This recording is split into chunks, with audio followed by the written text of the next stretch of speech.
Welcome. I'm a little late, but it is what it is. Let's start making some drums today. I had to make a quick run to the store because I forgot something this afternoon, and I was like setting up the stream, and I was like, wait, did I grab that thing? And I was like, I looked in my bag, and I'm like, oh fuck, I have to make sure that I have that for tomorrow, otherwise I don't have any food tomorrow. So I was like, okay, let me quickly run to the store because I would like some breakfast tomorrow. Um, so I'm here though. Let's yeah, I think I'm gonna start with some drums today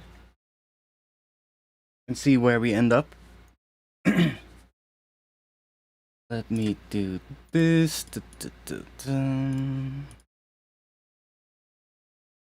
Let's go there. Hope y'all doing good.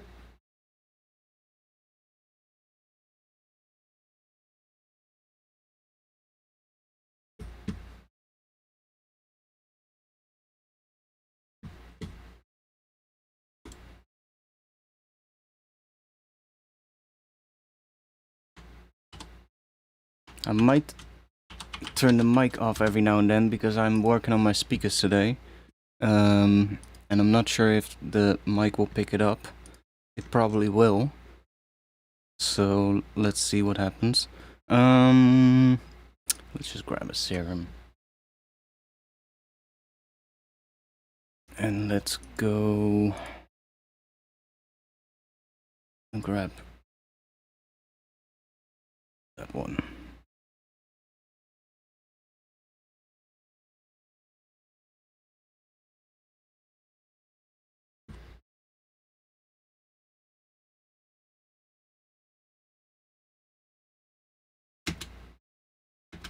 Yeah, let's do that long. Do that.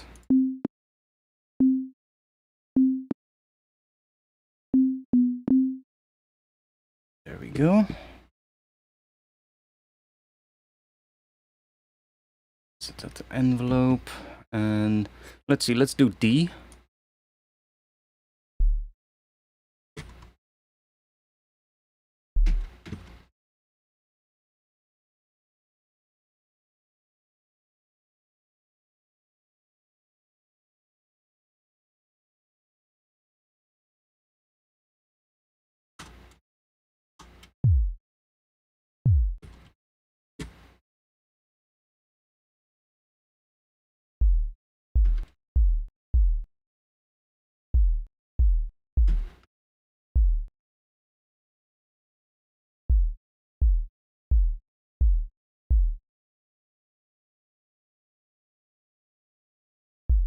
And I hope that during the stream we're not gonna get any issues, but we have well, not me, but my neighbors on both sides are having bees in their attic, and I'm in the attic as well.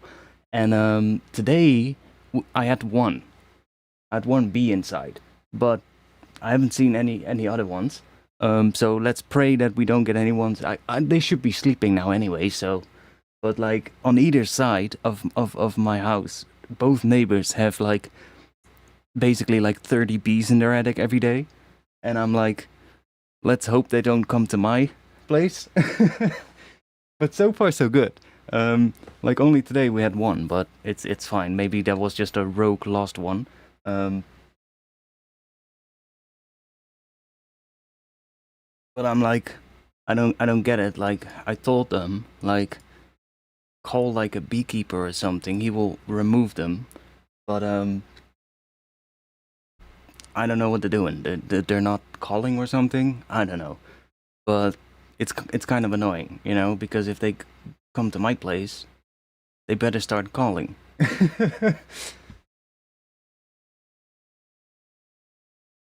Like I'm not gonna call if they have a bee infested attic. So, but if they start coming to my place, you know, I guess I'll have to. Let's drop. We can drop it on here, I guess.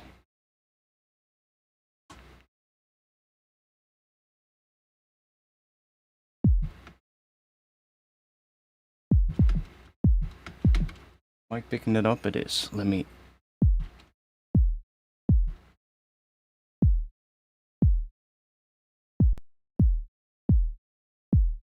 Okay, now the mic doesn't pick it up and I can still hear it.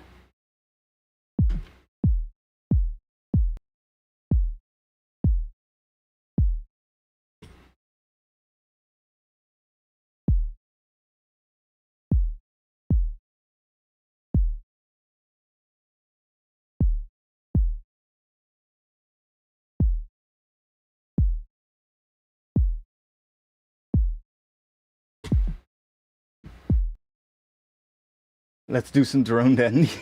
Yeah. No alpha being I haven't yet.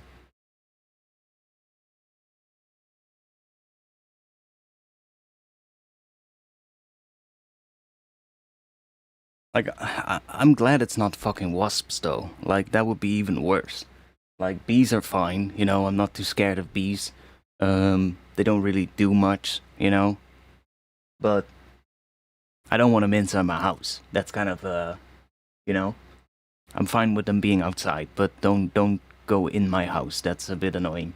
But I'm already glad it's not fucking wasps or something, or hornets. I don't know if those... do hornets make nests? Like hives? I guess they do, but I don't know for sure. But I'm glad that it's not those buggers.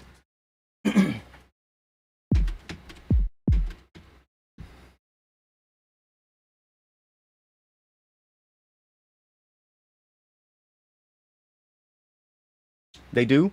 Okay. Yeah, I never really... We don't get too much hornets out here. Every once in a while in the summer you see one, like one of those giant fucking things that sound like a freaking helicopter. I do sometimes get a wasp inside at like the start of the summer or the start of the spring, you know, when they start waking up. Then it's usually probably one that has just like, oh, well, I guess stayed inside for the winter or something, but I haven't had any this year, so that's fine. Hornets make massive nests in trees, and you have to get them down with fire. Yeah, those I would literally grab a flamethrower. Probably I wouldn't even do it myself, you know? I would call somebody.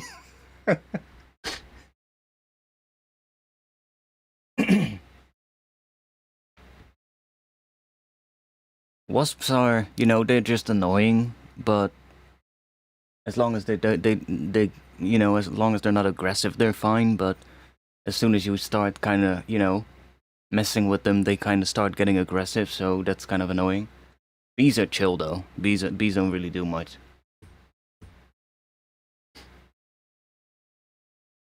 Um, do you think Serum sounds better than Vital? I don't know, because I haven't really used Vital in a really long time, so I couldn't really tell you.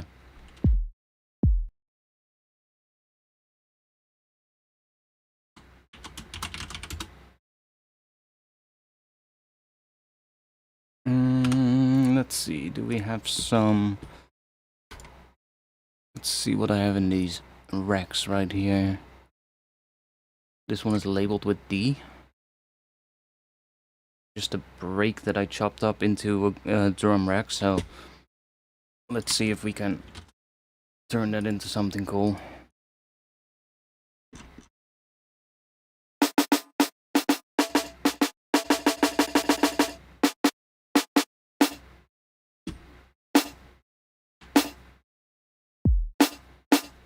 Mike is picking that up again.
let me group these two.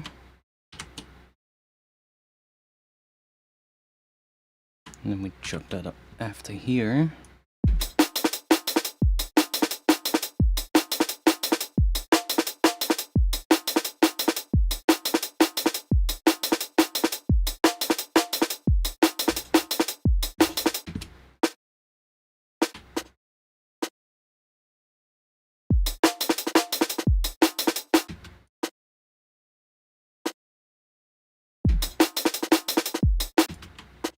Ooh, yes.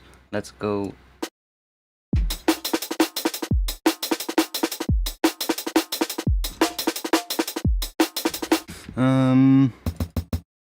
Do we want to add that in?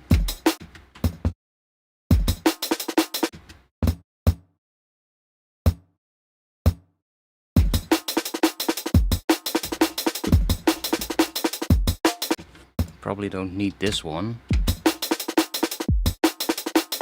But we might be able to use that as a layer or something. Let's see. It kind of layers nicely though with the kick. Kind of dirties up the kick a little bit, so.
Okay.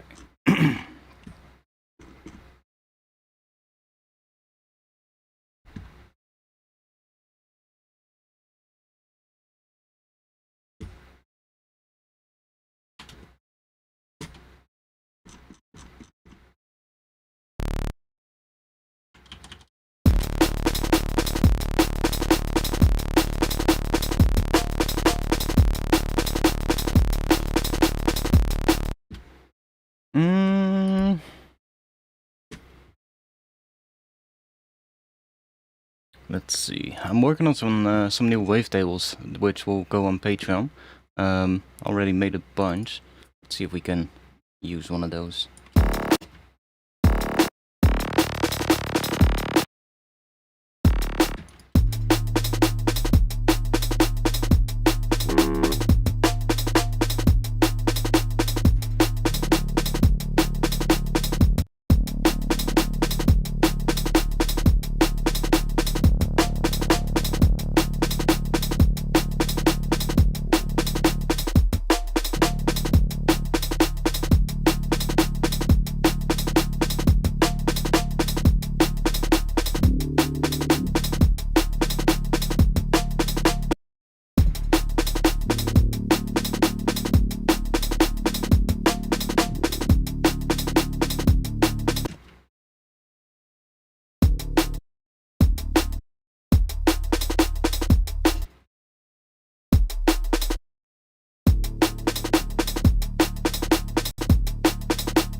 should probably set up a little sidechain as well.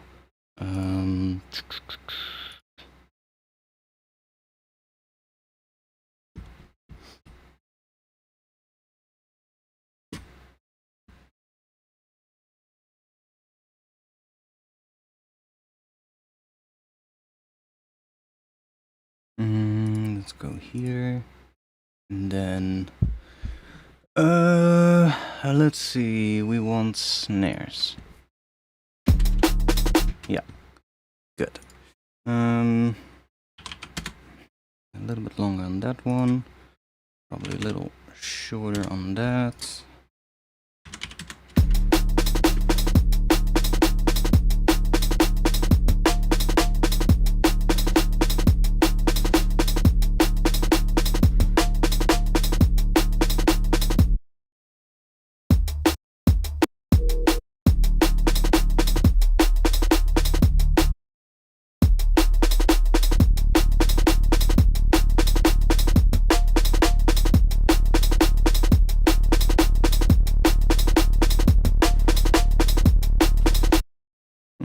Let's go for something else though.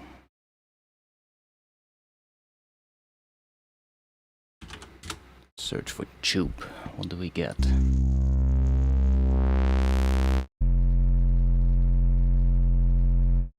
mean, that's all right.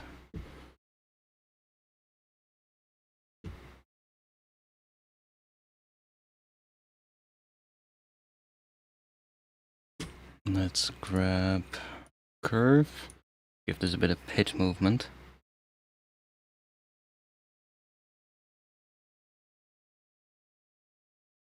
Just add that to here.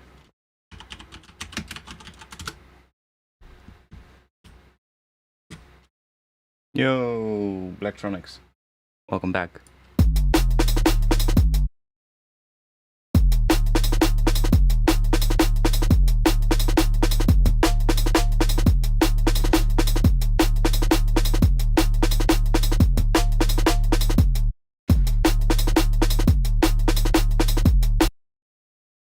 We maybe add a little bit of that.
I think the sidechain is quite long.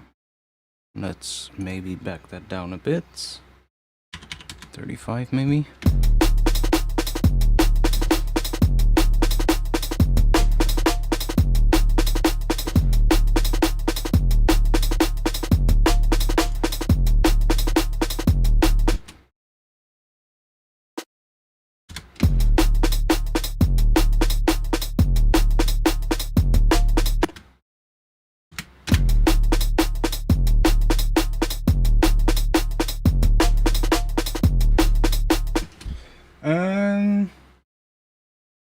OTT after distortion or distortion after OTT? I mean, completely depends, I guess, on what sounds best.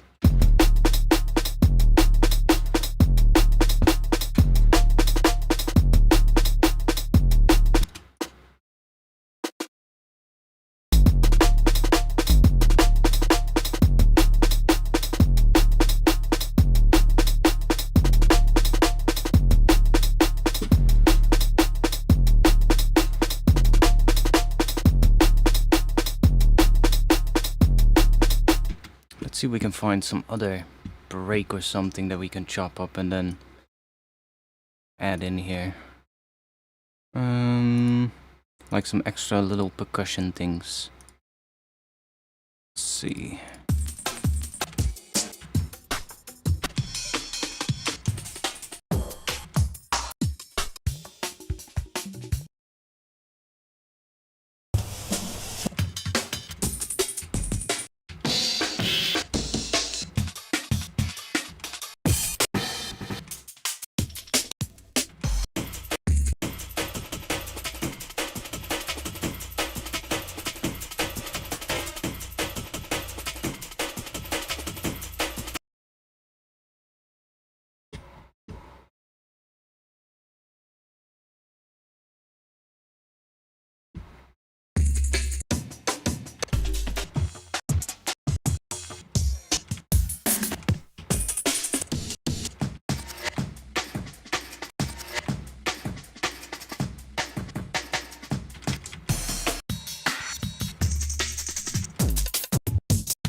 Guess that is roughly 16s. So what if we just slice that to MIDI on 16s?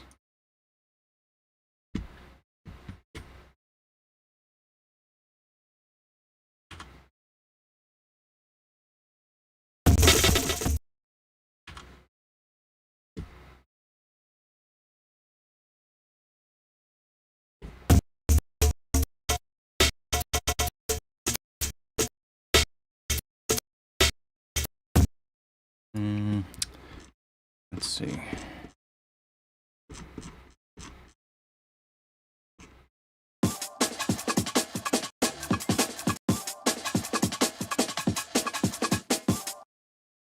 That could also work.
Yeah, it's a really, well, it's a break pack that a lot of people have, so, let me actually just slice this one to MIDI. I kind of like some of the hits in here, so let me just add the warp markers that we're missing. Let's adjust those a little bit.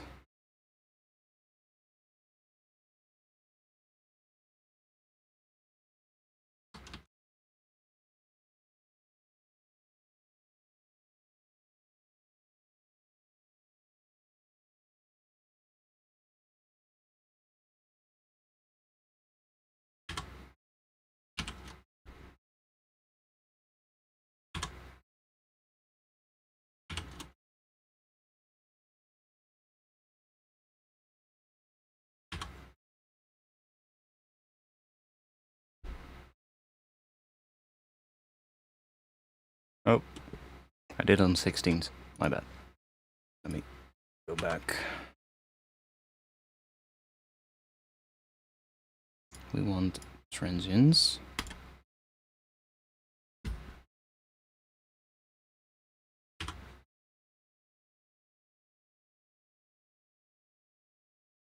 I don't really need everything in here. I just want to have some extra... that one is actually 2 things, but it's fine.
Just add those in as well.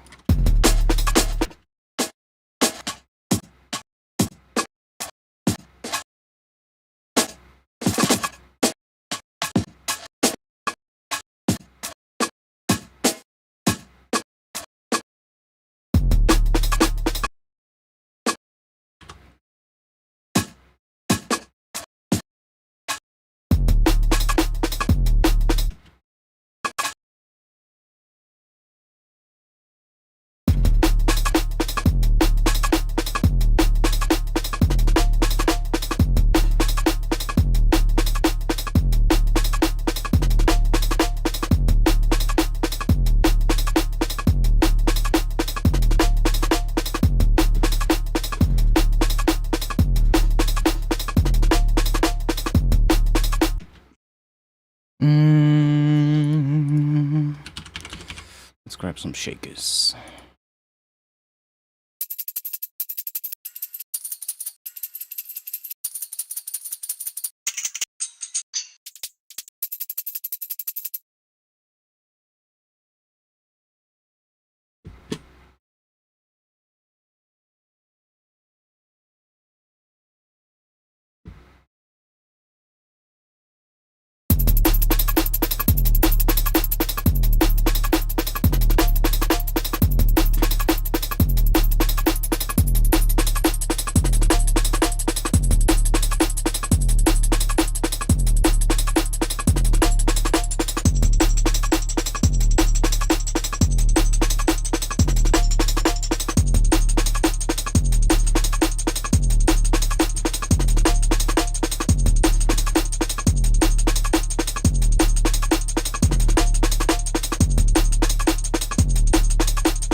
I think I'll not do any swing on this one. Okay, let's do break. This is some percussion. And then here we have our shakers.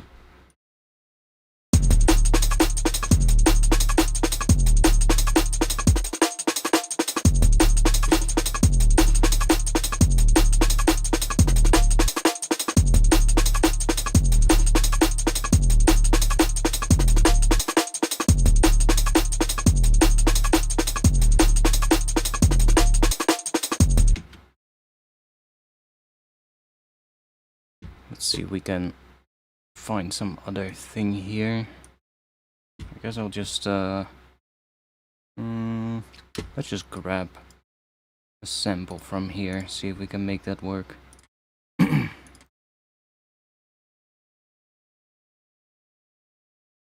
Let's just search for bass. Let's see what we have in here.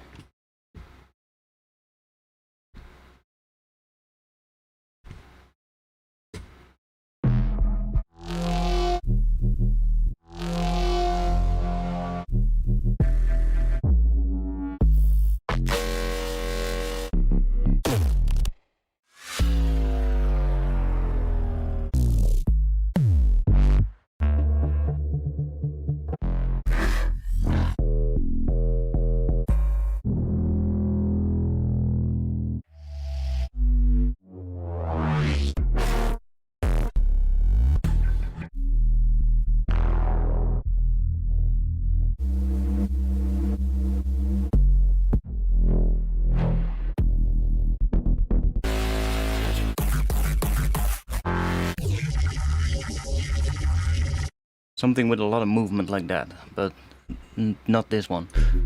But something similar. Okay, that's weird.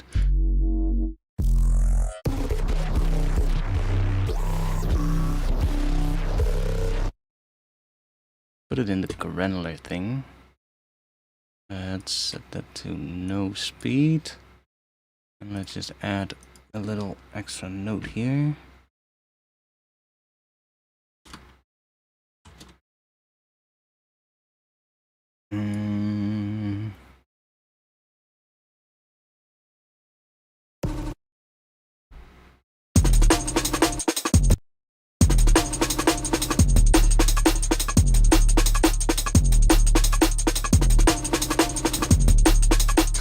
Kind of works already, but I want to see if we can maybe move this around and get some weird shit. If we just grab a curve and we set that to 1 bar, because it is 1 bar, then we can just, I don't know, do that. Drop that on here. And then we'll just mess with this a little bit.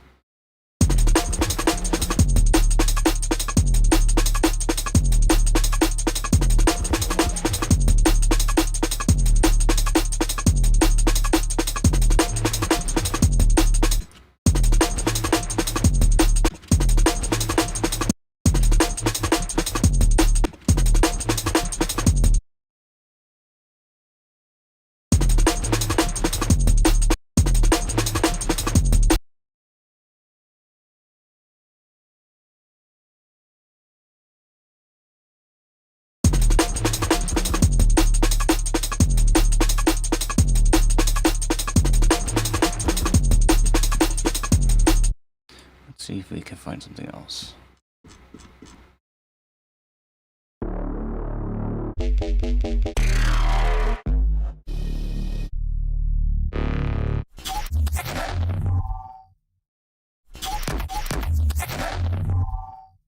That has a lot of movement.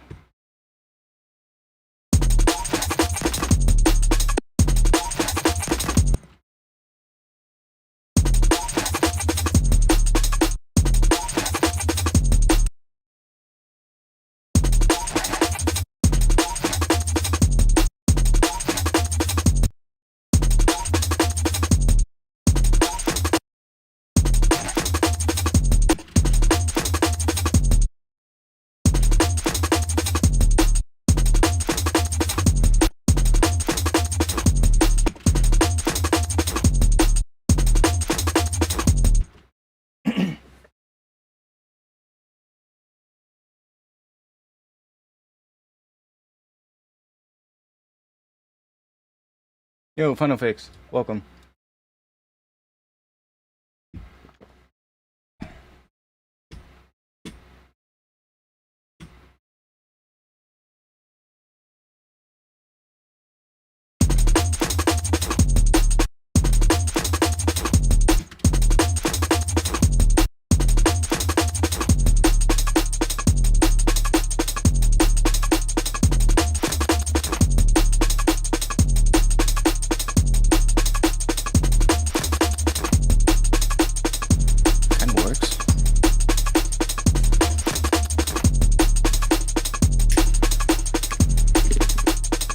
Also, if the webcam is a little bit dark, let me do that. My other light broke.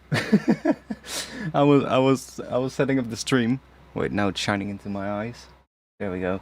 I was setting up the stream and I was turning my other light on, and it just gave one flash and then it just went off and it doesn't want to turn on anymore. So I have to find a new light. But yeah, I'll figure that out. I didn't really want to stop Final Fix, but thank the Dutch government for it, because it's absolutely, well, a pain in the ass now to get vapes here. Because of all the regulation and all that bullshit. The only ones I can buy here are like tobacco flavored ones, and I really don't like those. So, and 3 weeks ago I quit weed, and I'm still doing good, by the way, guys. I haven't. It's actually going really well now. I I have no cravings, no withdrawals anymore. The only thing is, sleeping is just still a pain in the ass, but that's fine.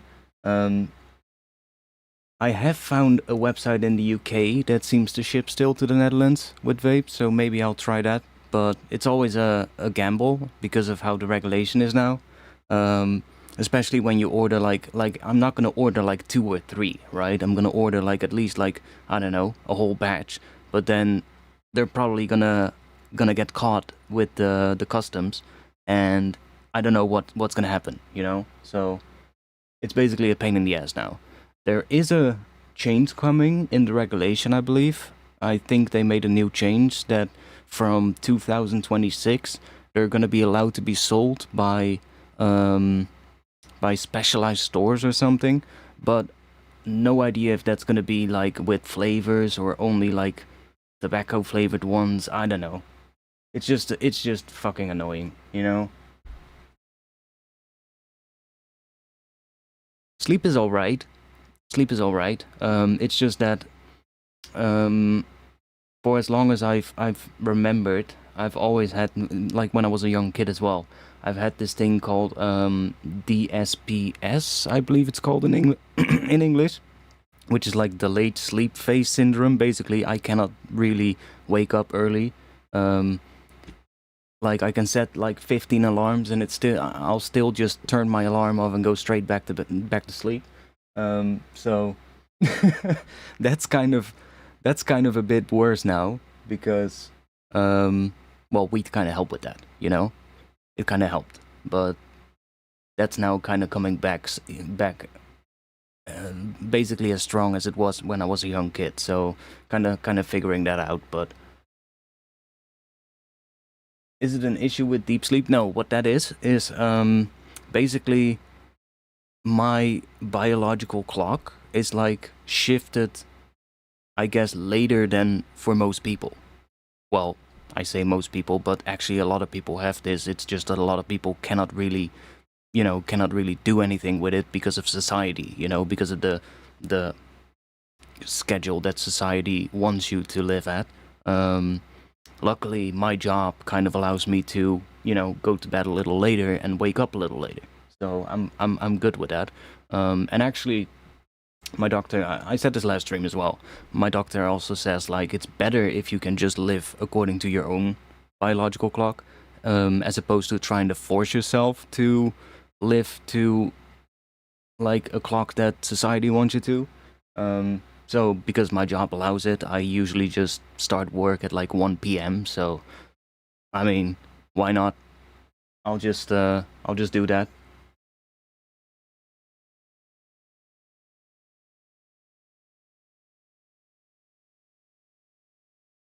Like I can force myself by pulling an all nighter, and then just basically I'll be so tired the day after that I will fall asleep a little earlier.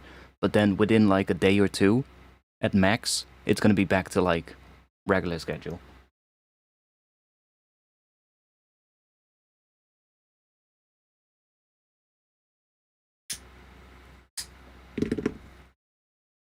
And the thing is, when I do force myself to sleep earlier, um, like that's the main issue with this. What you'll basically get is that I'll basically just live in a state of jet lag, and that sucks really bad. Like living with a state of like not just for just a little bit, but just like the entire time, like the entire day, I'll just feel jet lagged if I force myself to sleep at regular times.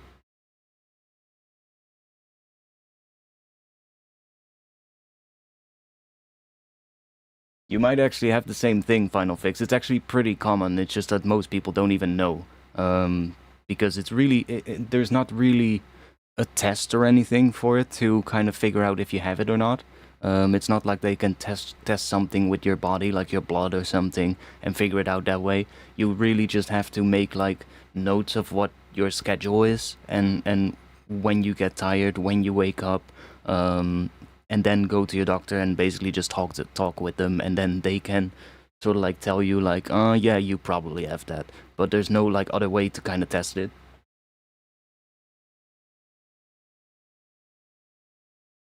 Jet lag, what it feels like is basically you'll just be tired the entire day. You'll just be tired, and most of the time you'll get like super tired in the afternoon. You just want to go to sleep.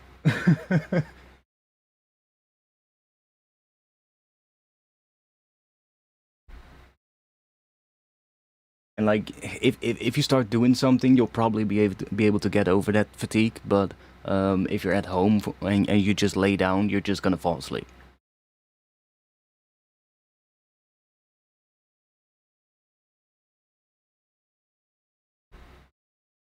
I've been born tired.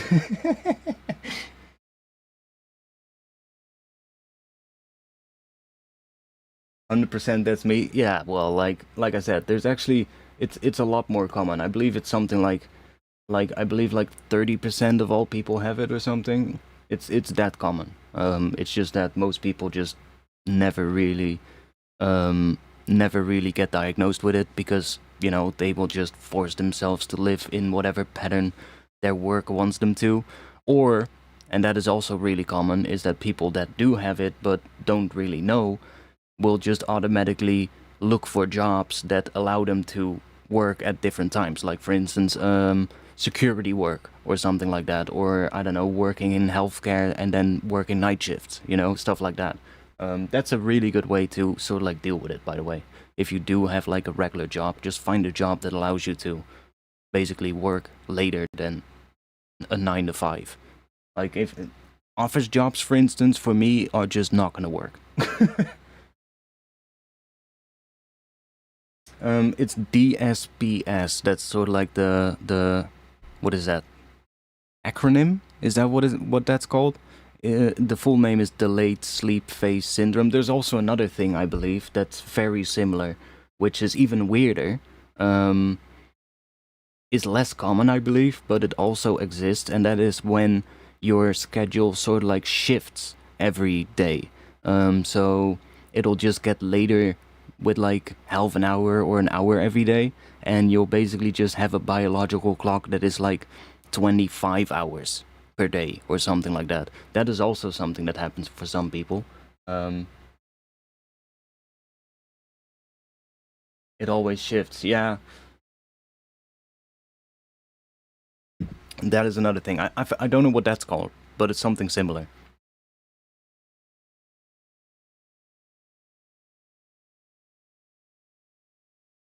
Yeah, the one thing that I do need to do is take like vitamin D, because otherwise I'm just gonna get a massive deficiency. But, you know, if you do that, then that's fine. I just have like really strong vitamin D supplement, and that kind of works.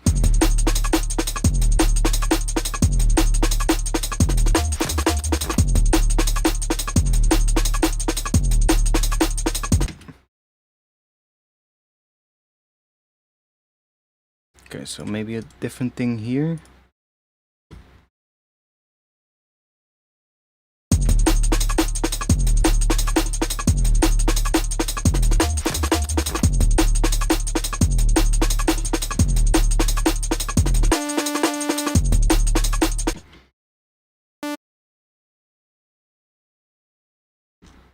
And let's see.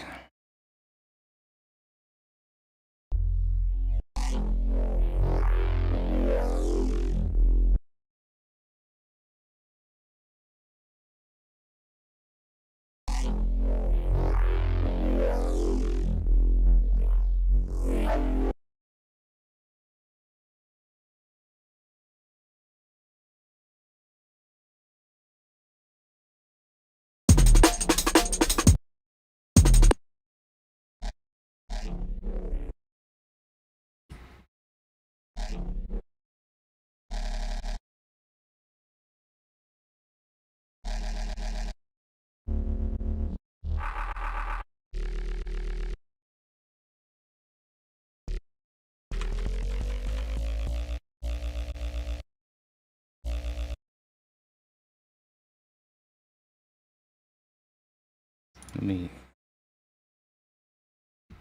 Find some notes first. Might actually just go here.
What if we automate this?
That's nice.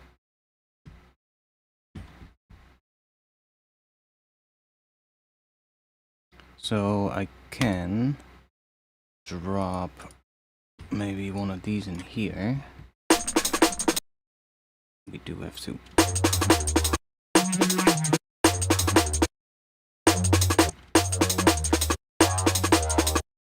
Let's search for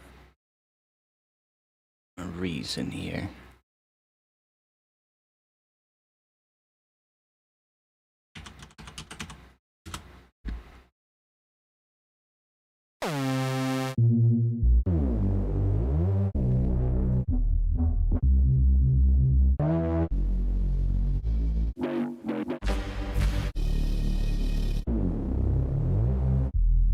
Only that? Okay.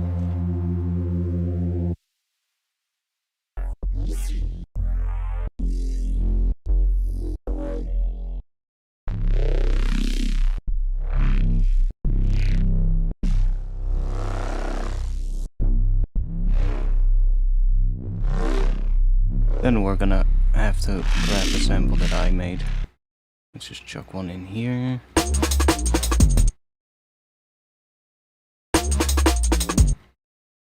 And let's do... There's no way to zoom in here, right?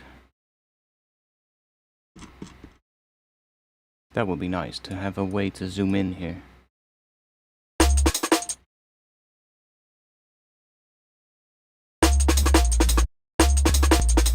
Because we cannot really go quicker than this. That's kind of annoying. Let's do this in a sampler.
that's loud.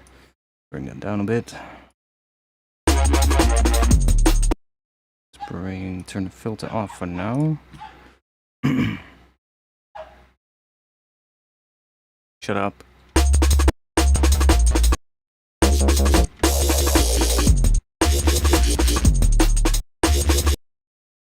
Add a little crossfade.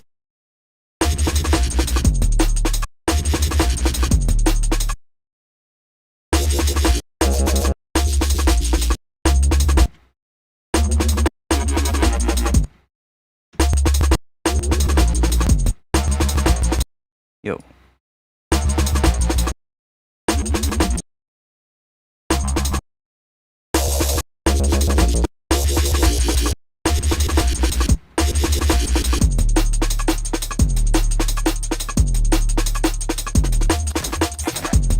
This one also can be a little bit louder, so let's go in here.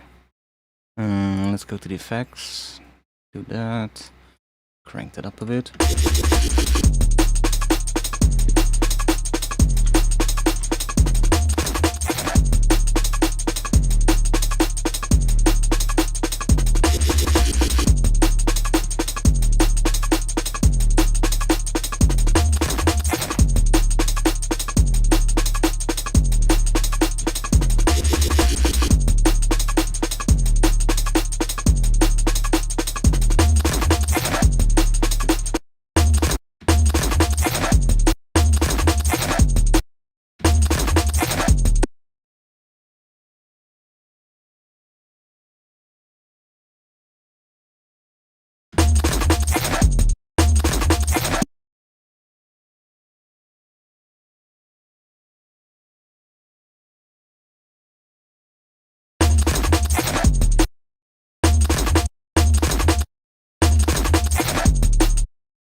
Oh wait, my bad.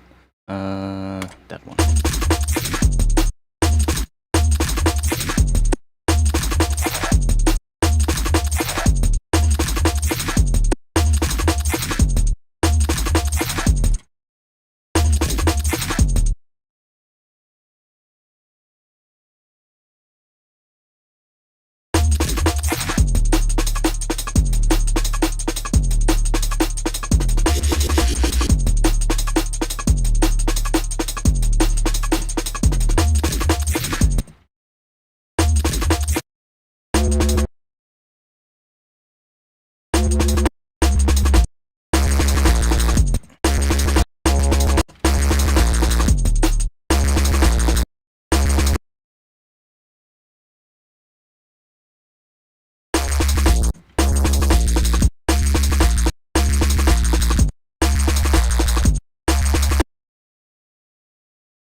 I wish that Current had an effects version as well. That would be so cool, but it doesn't. So let's see.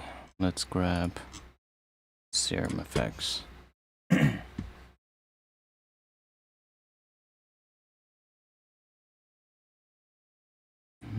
I want to have...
Not entirely sure yet about that last thing, but we'll see.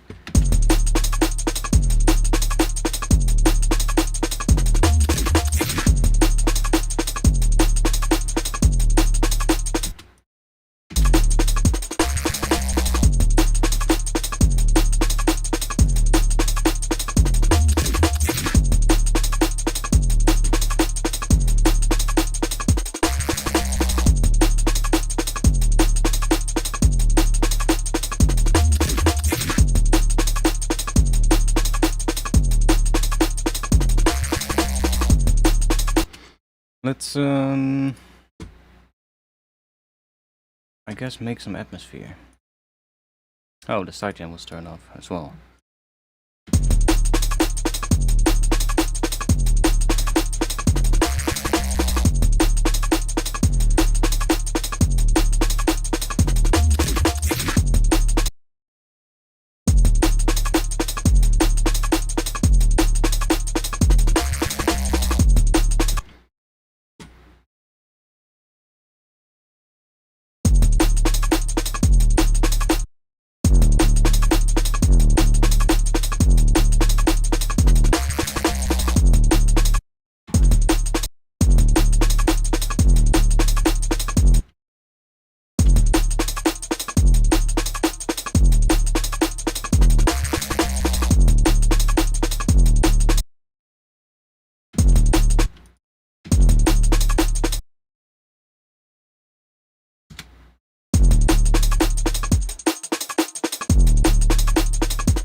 Might actually go there.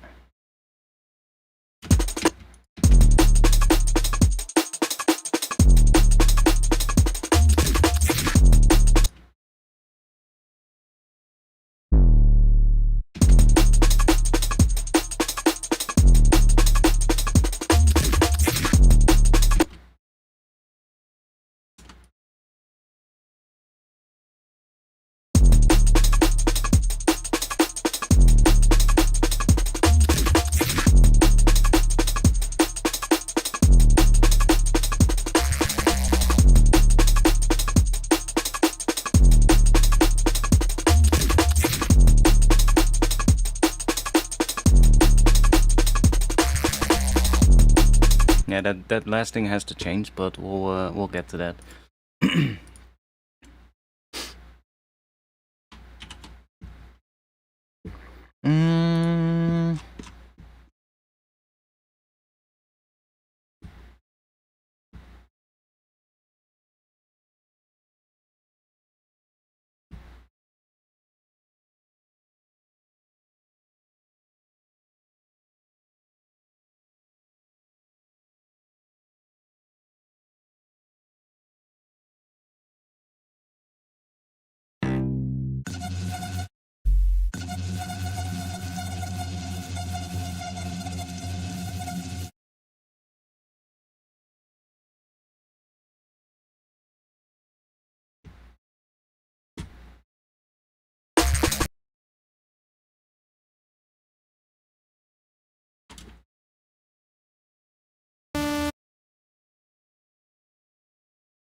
Oh, that's nice. There.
I'm not on. I do have a Bandcamp. If I like, if I've launched a new music, then it's definitely gonna be posted on Bandcamp as well. Don't worry.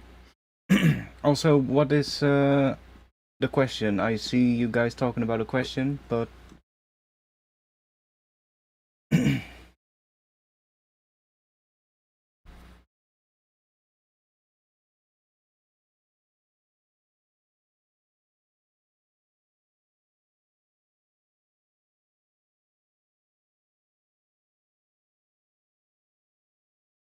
yeah, I do have a Bandcamp account, but there's no music on Bandcamp for me. Like the stuff that I've released in the past, that was before I had a Bandcamp account, so. And I can't be bothered to release my old music on there, you know?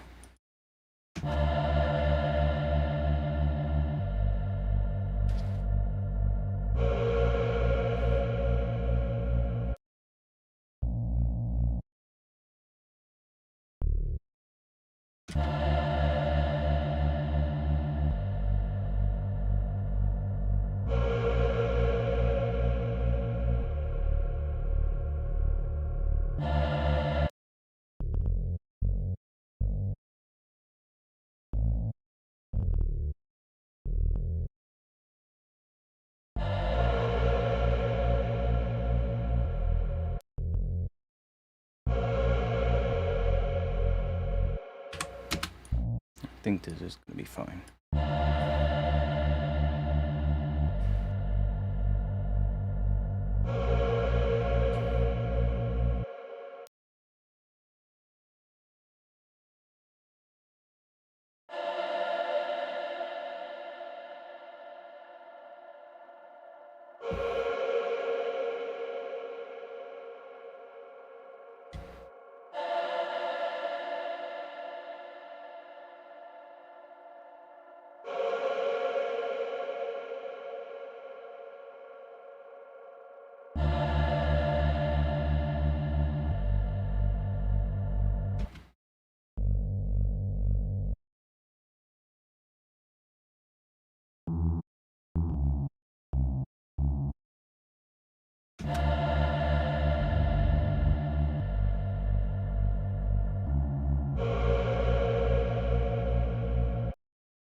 Just kind of want to go there, I think.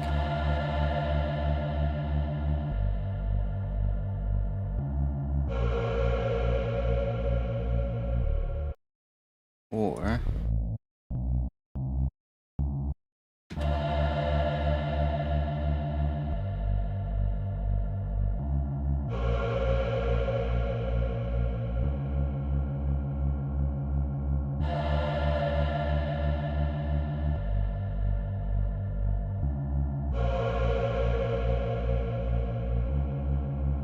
that kind of works.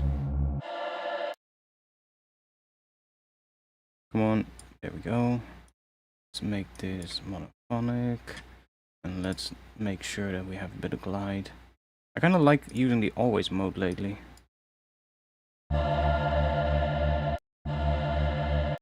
Why was that one suddenly louder? That's a weird bug in Current, I believe. It's every once in a while. And I noticed this only with the granular engine. That when I start playing it, sometimes the note just gets like 2 times as loud as what it normally is. And then only for one note, and then it goes back to the regular volume. I think it's a bug, but I probably should tell Minimal Audio about it.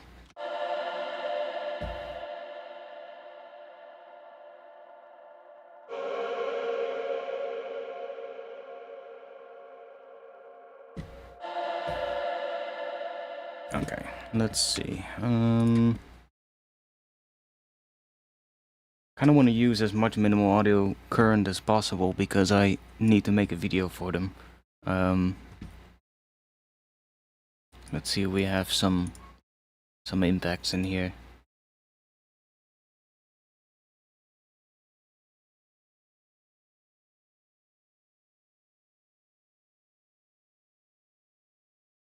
Impact.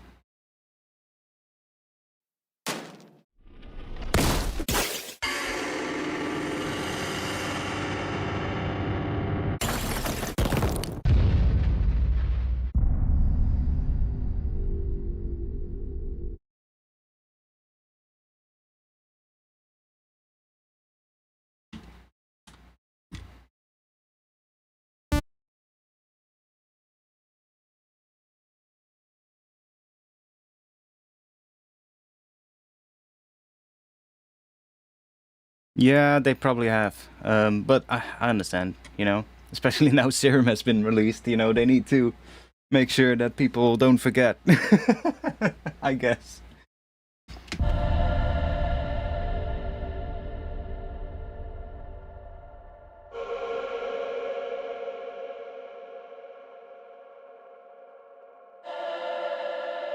Hey, I mean, I think it's good. You know, they're supporting creators, so that's always a good thing. Um,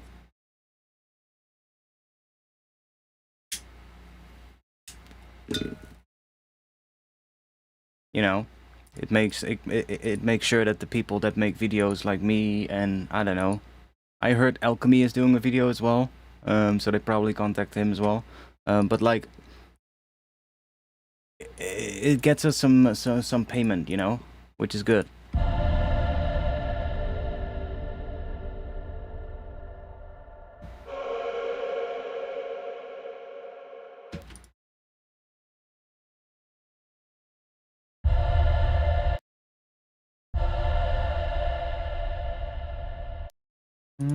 Let's see what else we have in here.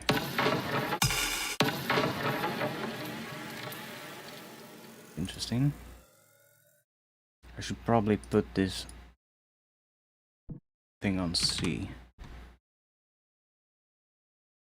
because then we get the same sample as what we have in the browser. And let's just add a bunch of reverb to it.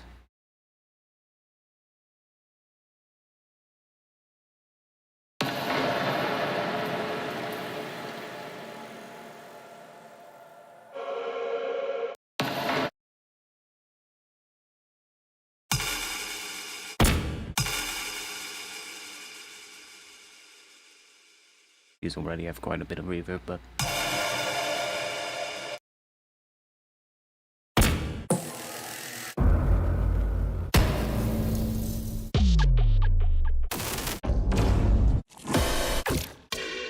I guess we can also just do one shot.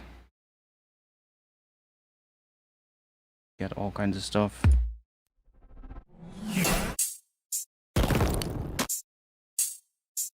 I mean, we can also do...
probably gonna change these, but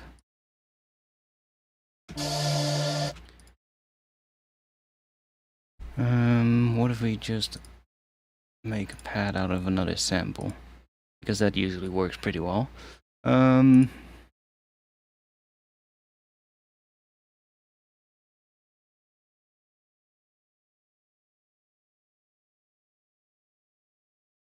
let's do tonal.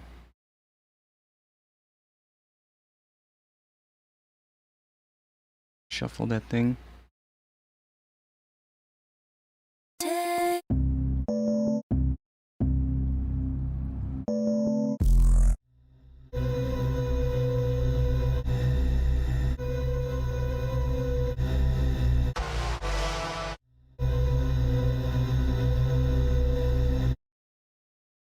Oh, I wanted to do the granular engine.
This is going to there, okay.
Any tips for granular stuff? I mean, just mess around with it, I guess.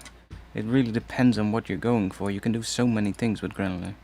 Do keep in mind, like, if you're using stuff for granular, if you use samples with a chord, then, you know, you want to be aware what kind of chord you're putting into there. Like, obviously, if you're working, like we're working in D minor, if I would throw, like, a sample in there that's D major, it's probably not going to work, right?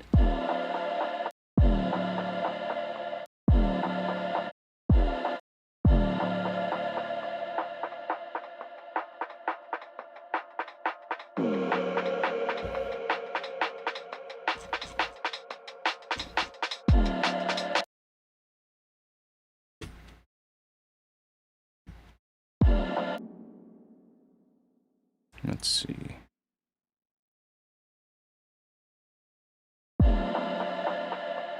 Kind of think we want to make another sound that does this thing.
Oh wait,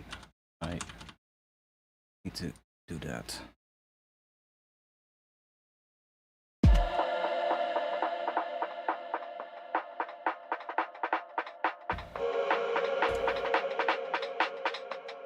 We can do it on the same track, I guess. So start building up tension here. Yeah.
Yo, Adukan.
Let's see.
I believe that's also a granular thing.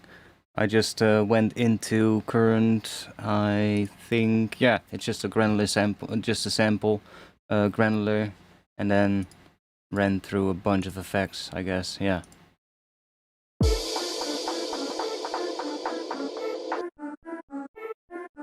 Okay, so I just took like some kind of a pad sample. The one thing that you do wanna, like when you're using granular, like add some spray, because otherwise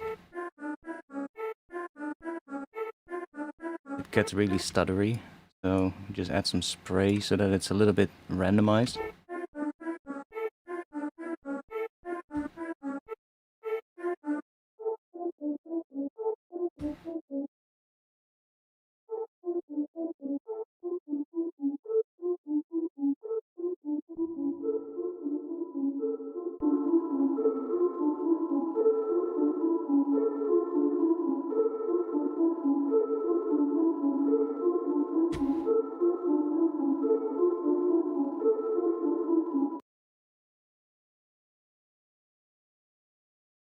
That.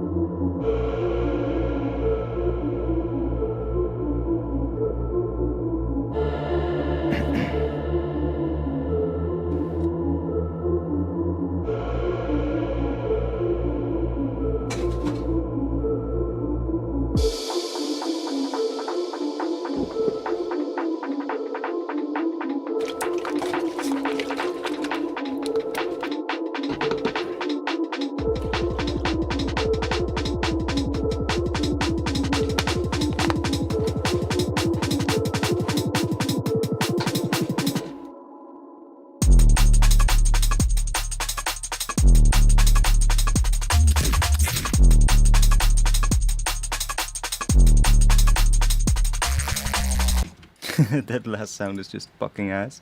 Let me just mute you for now.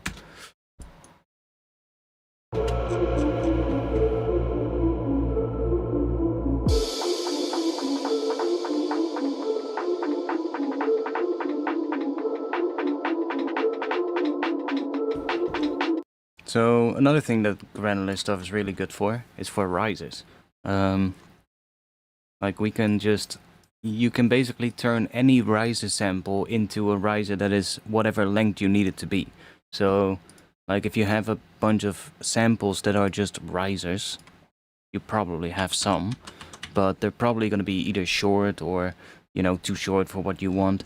You can just find one that you like.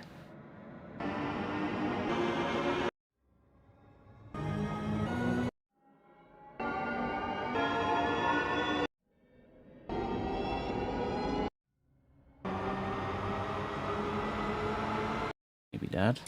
Chuck that in there. And then add a little bit of spray. Okay, you can also just use the sample and just stretch it, of course, but let's just do this.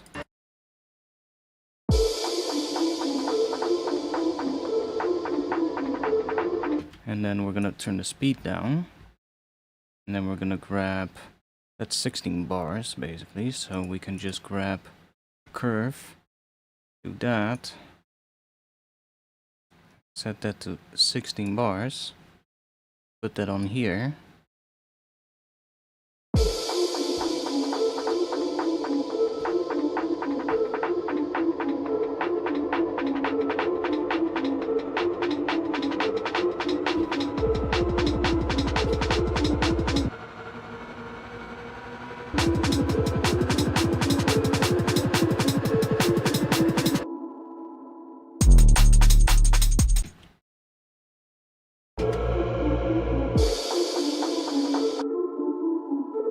This one, let's see.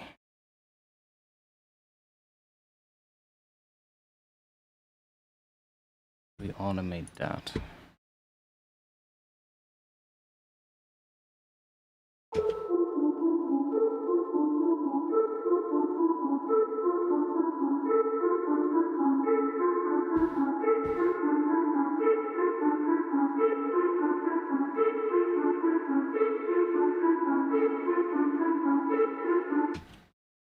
really do that much, honestly.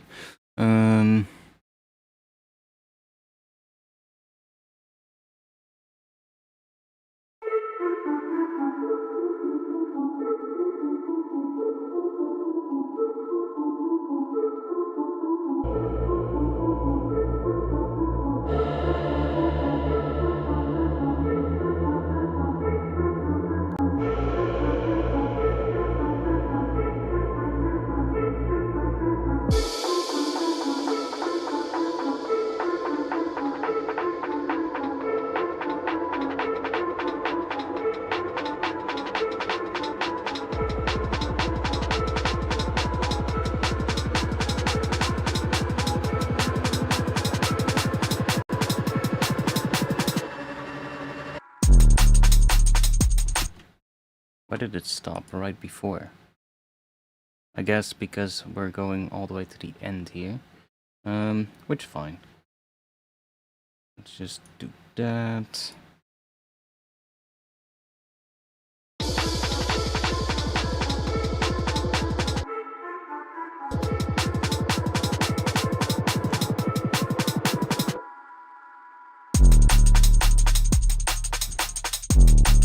Well, we have the break needs to, yeah, this one. Let's automate that.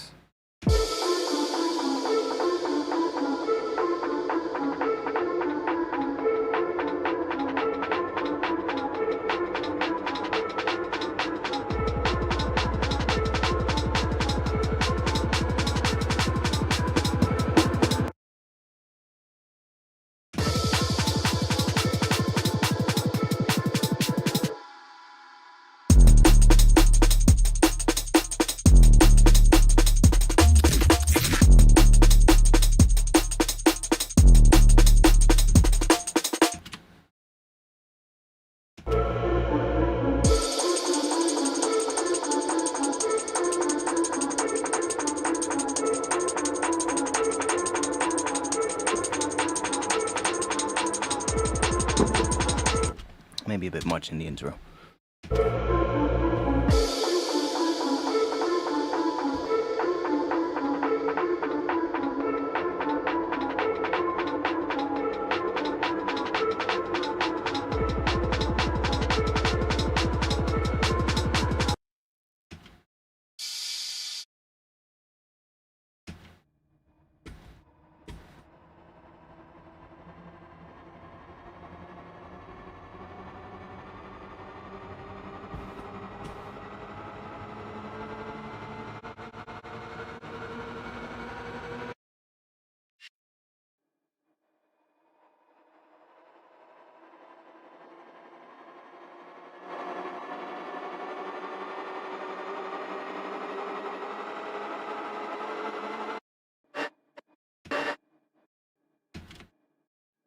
Ah, it also grabs something from there.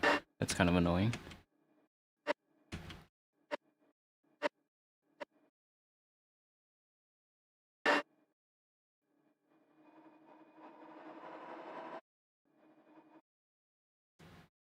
Started from 1%.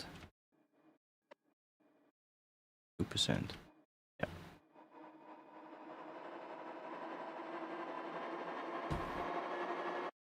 Add more layers.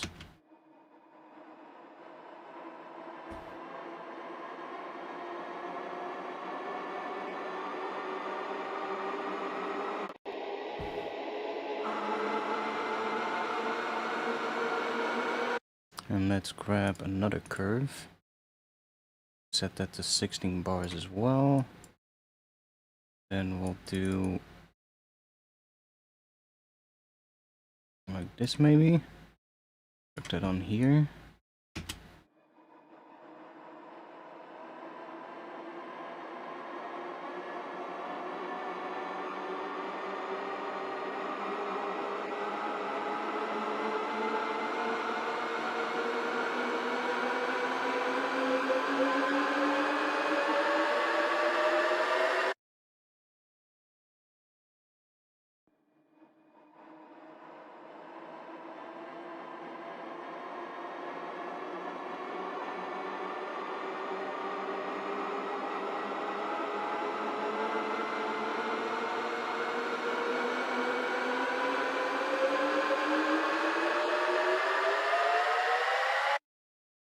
that. What happens if we...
That was fine.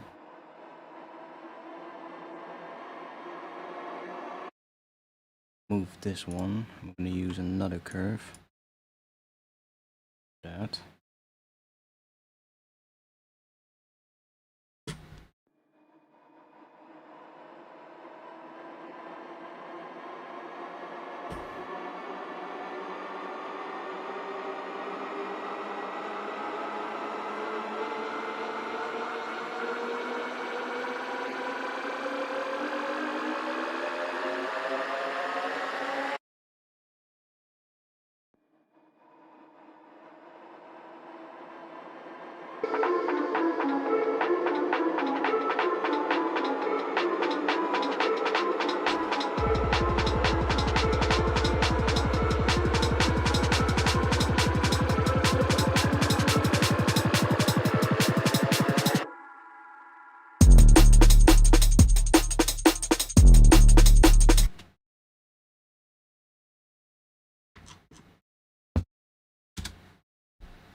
Yeah, I think I kind of want to introduce some kind of a sound that plays a similar pattern as this thing, so that we're kind of introducing that in the build. Like we have this thing here, of course, that we added, but it might be nicer if we take like a brassy kind of sound or something that plays that kind of thing, so that that bass kind of gets introduced already, but not with the bass, if you get what I mean.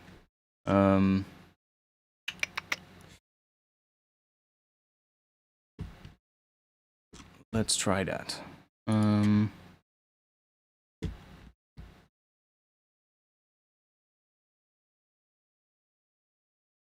Now I might have some brass samples that I can use for that.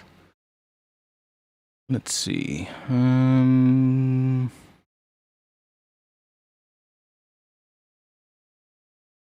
Brass hits.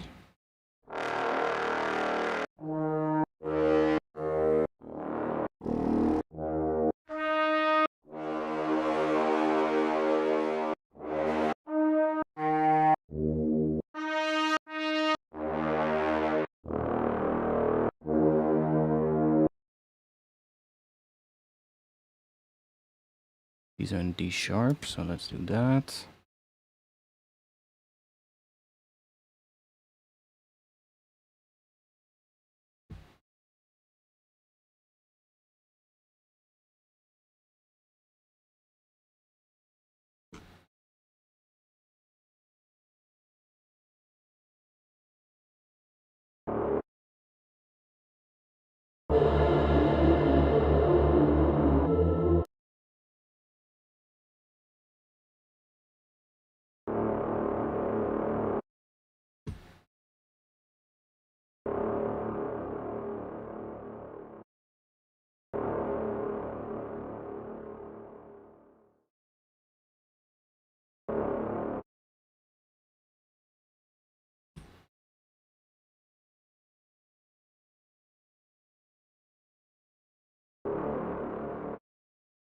Oh, my bad.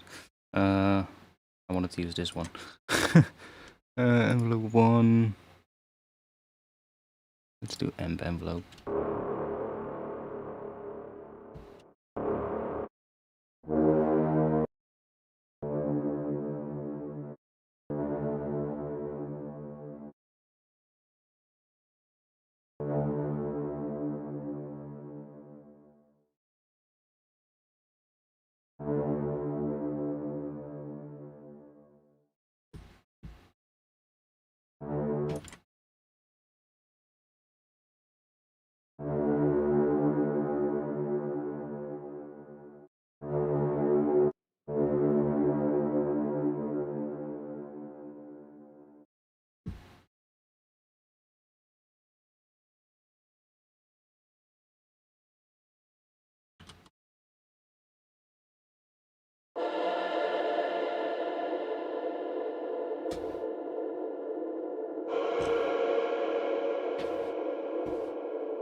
Oh yeah, I actually I grabbed that one. It's a reasonable reverb, pretty decent. Interesting way of doing reverb, but I haven't really used it that much.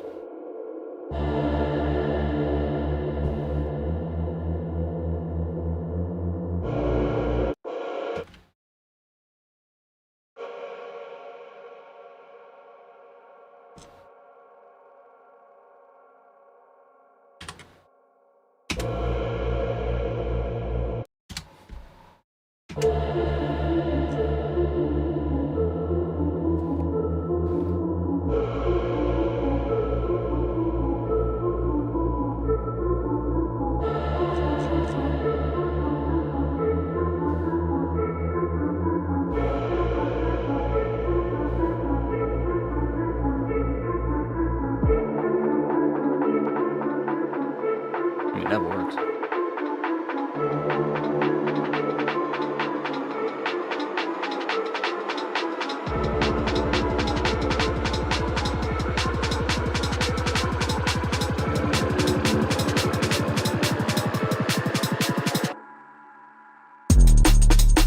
See, that already works better now, because we are introducing a sound similar to what that bass is doing. And that's quite important. Now, I kind of feel like we need a vocal right here. Some kind of a vocal sound. Let's grab an audio track. I'm gonna do the same thing again as last week. I have downloaded a bunch of audiobooks from YouTube that I found on YouTube. Last week I had like an epiphany moment. I was like, wait, why am I always looking for vocals and hating myself, cannot find anything, anything sort of like decent enough? And I was like, there's fucking hours and hours of audiobooks on YouTube that people just upload. Sometimes just people reading a book, but sometimes they're actually ripped from like audiobook websites. And I found like, I basically just went on like a spree, just looking for like horror audiobooks and like, you know, dark kind of things. And I found some pretty cool ones. So let's see. I also ran a couple of them through a stem splitting thing to kind of get rid of the background music. Let's see if we can find a couple of cool sounds. Time. The city waited. See, it's full of like in anxiety and terror. The city waited in anxiety and terror. Let's pitch it down a bit. Let's warp it first, pitch it down a bit. Complex Pro maybe. The city waited in anxiety. The city waited in anxiety and terror. Let's do a bit of OTT on it probably. The city waited in anxiety and terror for the next bombardment. Already air fleets and jets had brought flaming rain. Streets were fleets and giant guns had brought flaming rain. Streets were littered with broken masonry and glass. Already air fleets and giant guns had brought flaming rain. Though all corpses had been speedily removed. There's like so many good vocals on YouTube if you search for it and you know what to search for. Though all corpses had been speedily removed. Perfect organization took no risk of plague. Day after day, we looked up and saw planes hovering against the blue, watching. Far away the cannon thundered, and men with fixed bayonets battled by the light of star shells, and were shot and stabbed and caught on the wire. For us, behind the lines, You just gotta find ones with like a good voice, you know, because there's also a ton of them that are just, especially with these audiobook things, like there's a lot of them that are just like, you know, not even that great of a voice, and those are not really that usable. But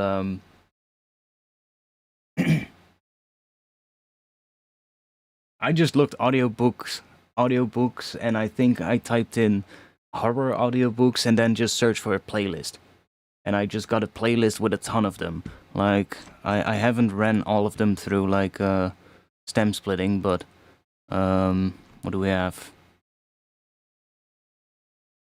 There was another one that was pretty good.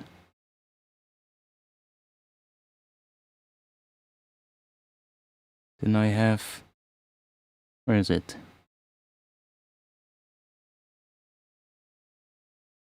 Oh yeah, this one is also pretty good.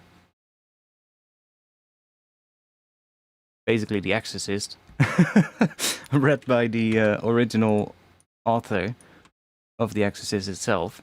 Dove Audio presents Prologue.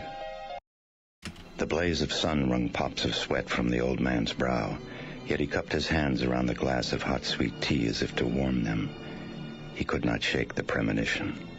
It clung to his back like chill wet leaves. These are really nice. The dig was over. The tell had been sifted stratum by stratum, its entrails examined, tagged, and shipped. The beads and pendants, lipticks, phalli, groundstone mortars stained with ochre, burnished pots. Nothing exceptional. An Assyrian ivory toilet box. And man. The bones of man. The bones of man. The brittle remnants of cosmic torment. Okay, but there's like background sound, so I would probably want to run this through a stem splitting thing, so I get rid of the background sound and just have the voice. But I did that for a couple of ones already, so... We also have this one.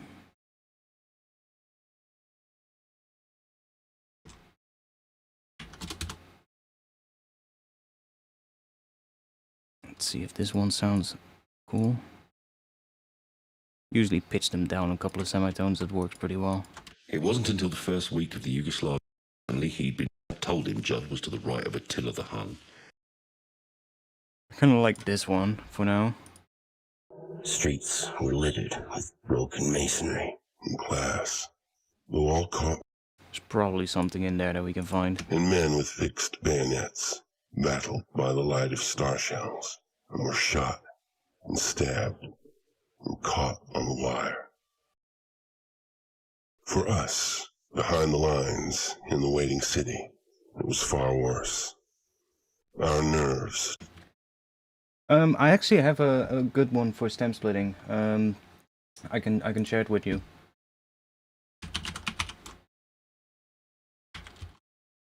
Just go to what was it again? Check real quick. Oh yeah, that was the name.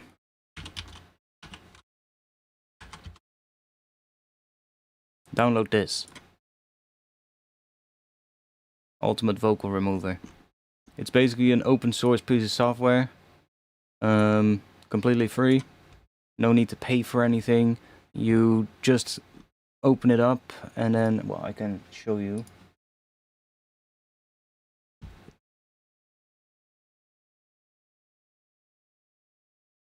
Let me start it up real quick.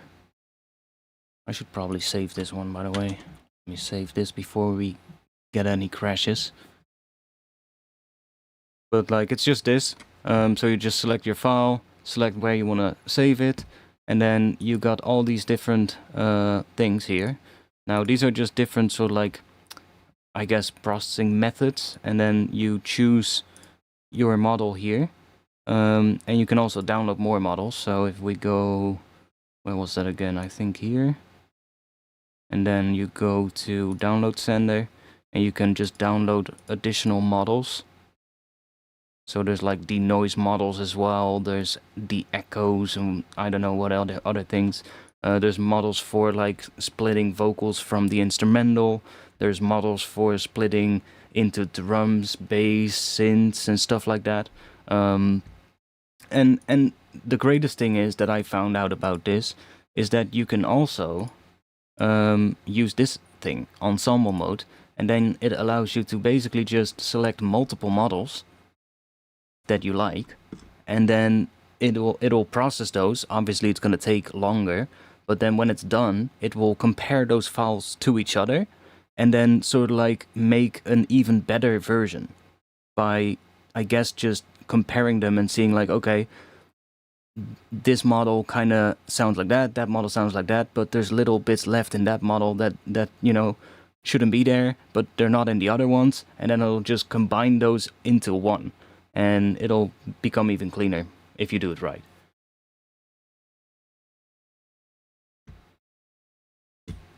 And yeah, it works pretty well, actually. It works pretty well. It's also good for like just removing background noise. There's like these audio tools, which basically just, you can even time stretch. Interesting. Change pitch. Align inputs. I didn't know you could time stretch with it. That's kind of interesting.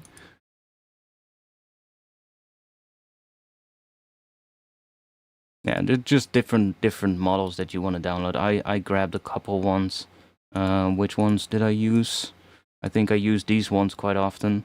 Normally you only have this one, and I download a couple other ones, and for some reason I think these just perform a little bit better. I don't know exactly what all these models do. I just grabbed a bunch and just tested them out.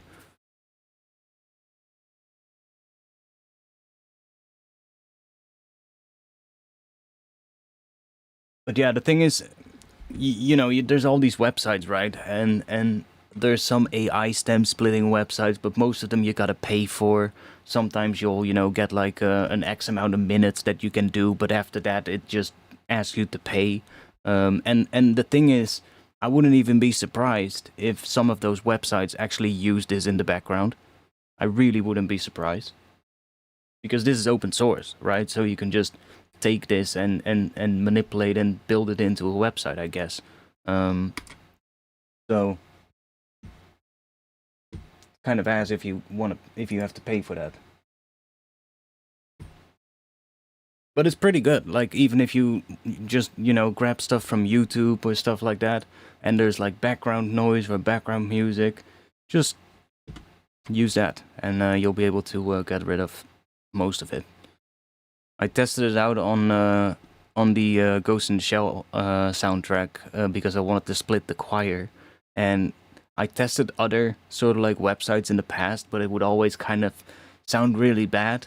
For some reason, I think that choir just isn't, well, that choir is kind of a weird one for it to split, because most of those stem splitters just, they will see the choir as part of the background music, And with this tool, I was actually able to get the choir out of there pretty cleanly. And I hadn't really found a website that did it that clean, so...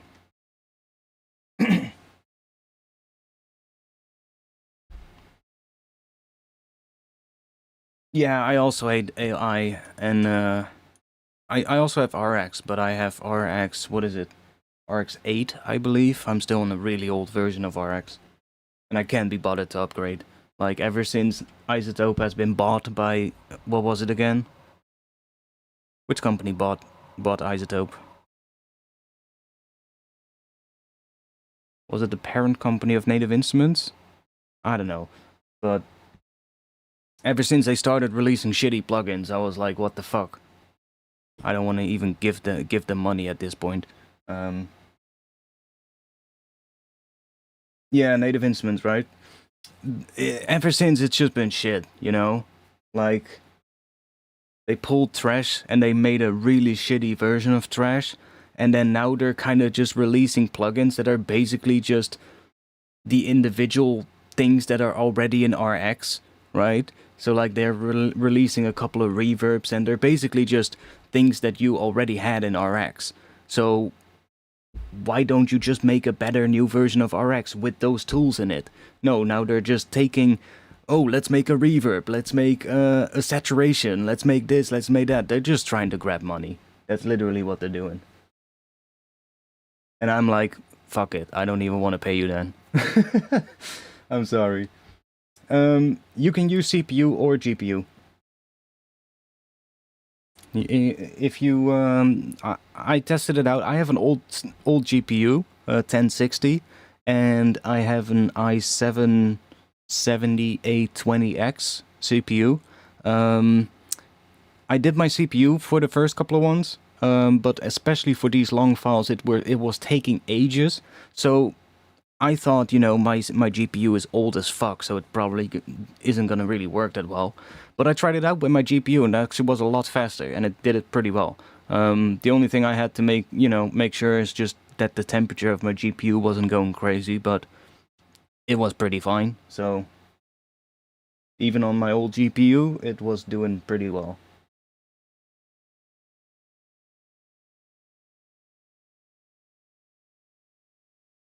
I don't know. Can you still download the old Trash 2 installer from their website if you bought it, or have they removed that as well? That would be really shitty. I haven't checked, to be honest, because it's installed for me, but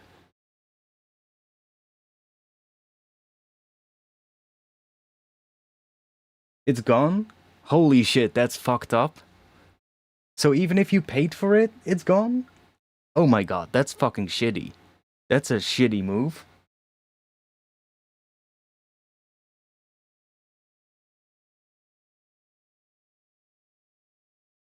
I probably have the file as well, because I save all the setup files on my computer as well.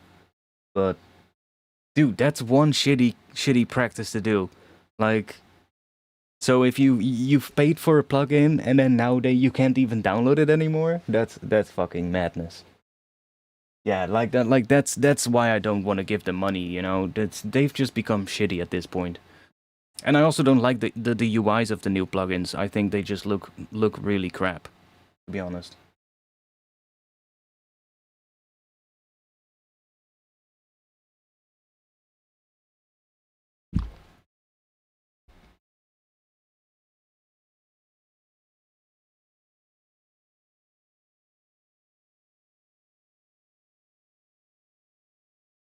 Yeah, that's shitty, man. That's shitty.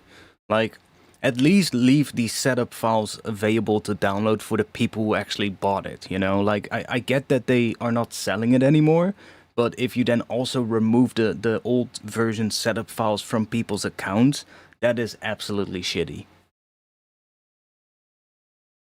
Because they're basically just forcing you, like, hey, you need to buy the new version, which isn't even better than the old Trash. You know, it's a shitty version which has like 10% of the functions that the old Trash had. They basically just made a version of Trash for stupid people. Like, I'm sorry, man, but what are you doing?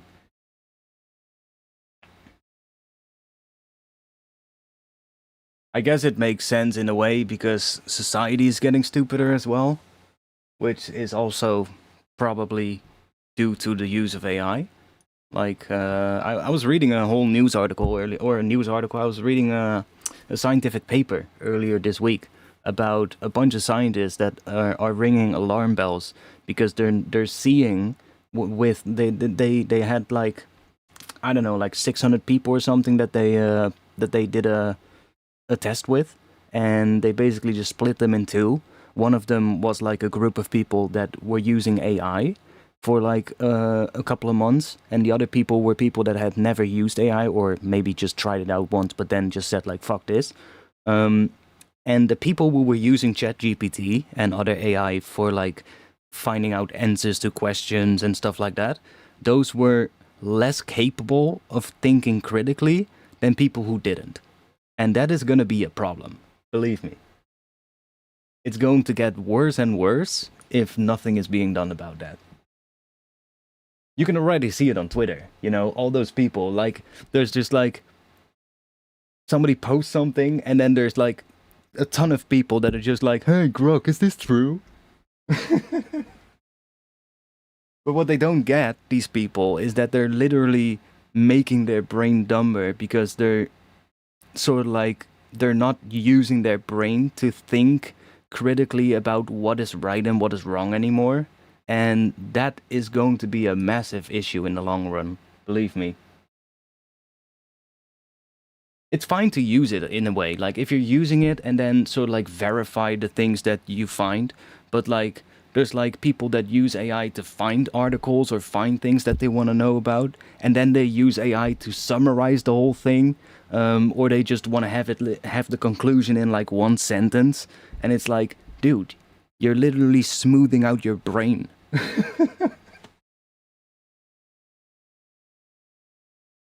But the thing is, you know, when I'm old, those people are gonna have to take care of me. So that's kind of fucked up.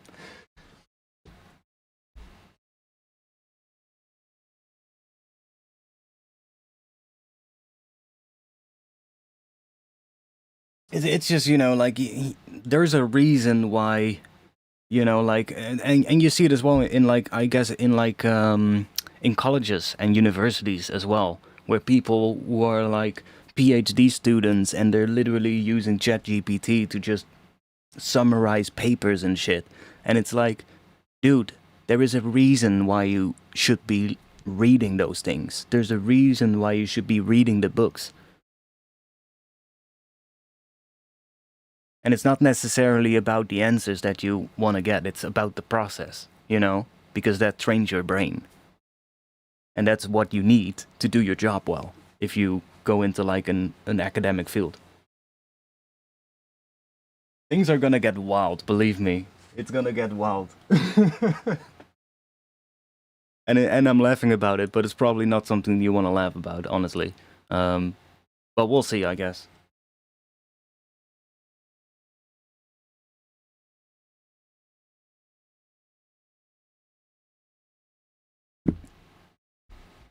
Like, I'm not totally against AI. Don't get me wrong. There's definitely use cases for it.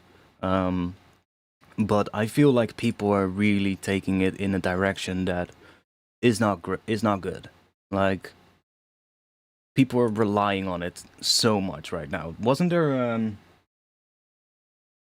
like, there's even people that use it for like as like therapy, which is even crazier, because that thing is not a fucking therapist, right? ChatGPT is not a therapist. It's literally just a model that looks at what you type into it, and then it predicts what the answer should be to that. So it's all like, depending on what you type, you're gonna get different answers, right? So somebody who is, I don't know, in a really dark hole, in a depression or whatever, and is gonna type negative shit into it, it's gonna give you different answers than when you would actually type something that is more positive, right? It kind of gives you the answers that you want to hear, and if you the instructions you give it are already biased, you're gonna get biased answers out of it as well. And then when you don't even use your brain anymore to think about what it tells you, things can get really fucking crazy.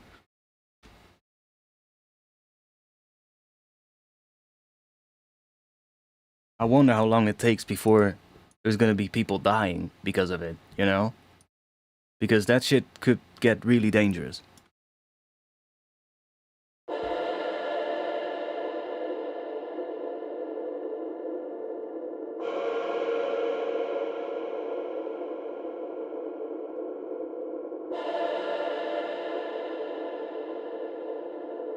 It has probably happened. Yeah, well, I think I did saw a news article about it, of like a 14-year-old kid or something. I forgot where it was. Somewhere in the United States, I believe. But I don't know if it was true or if it was like some fake news article. I didn't really look into it. But I did think I do think I saw something passing by, like a little kid or a 14-year-old kid that shot himself or something after using ChatGPT as like therapy thing, which is nuts if you think about it. Imagine being the parents of that child. Holy shit. There are a bunch of safeguards in place. Yeah, but still, you can. It's gonna tell you what the things you want to hear. Believe me, I tried it out myself. Like, depending on what you feed into it, you're gonna get different results. And those are not always good.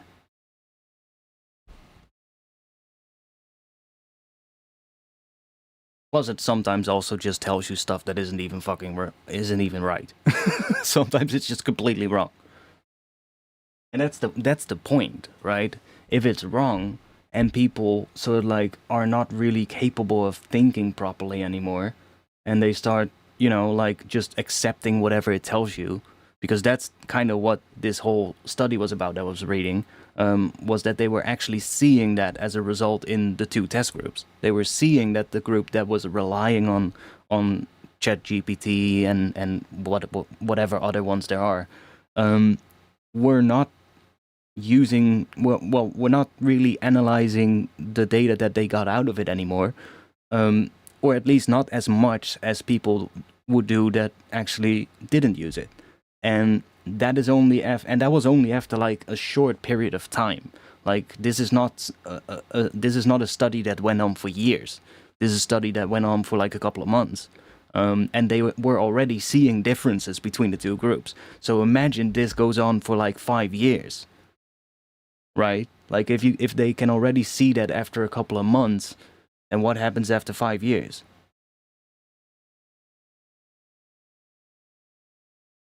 That's the thing, Narrate. And the office. Each night we had a blackout. Yeah, like, I don't even know if it was a real news article, so don't quote me on that. Like, it could have just been like some fake news bullshit. I didn't really look into it, but I did see something passing by on social media, and I was like, if that's real, that's fucked up. In the day, we crept through the streets fearfully, visiting our raised homes and once familiar landmarks. Let's see if we can find a vocal. Those of us who remembered 1918 thought it might not end till mankind had been destroyed. But it is not of the war I am writing. That still goes on. Of Harmon and his strange telepathic power. I met him first in the partly destroyed office building Yeah, where Jim. some of the homeless Jimmy, made their headquarters. Go for it. The first floor was nearly undamaged, and part of Did you guys see the thing with Grok on Twitter? It was like 2 days ago or something. Elon had changed something in Grok, and it was literally telling people, like, people were just asking it questions, and even on like unrelated questions, it was still giving like answers about what was it about? Something about South Africa. Like, I don't even know what it was, but it was mental. It was like people were just asking questions, and they would get like a couple of different points, and the first points were just related to the question, and then afterwards it suddenly switched to telling something about South Africa. I think about apartheid in South Africa or something. It was like, what?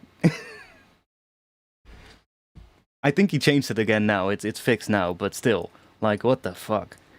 Families lived in some... But it's also he's messing with it in a way. Like at the moment, it looks like he's trying to push things with Grok that aren't necessarily genuine information. Like he's twisting reality with it and just feeding people information that is really biased.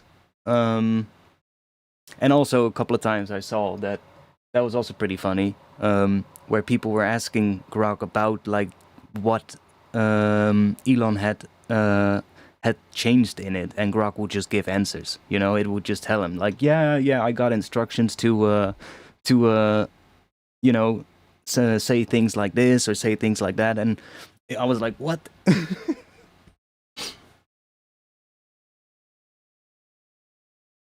An unauthorized person did it. Yeah, right.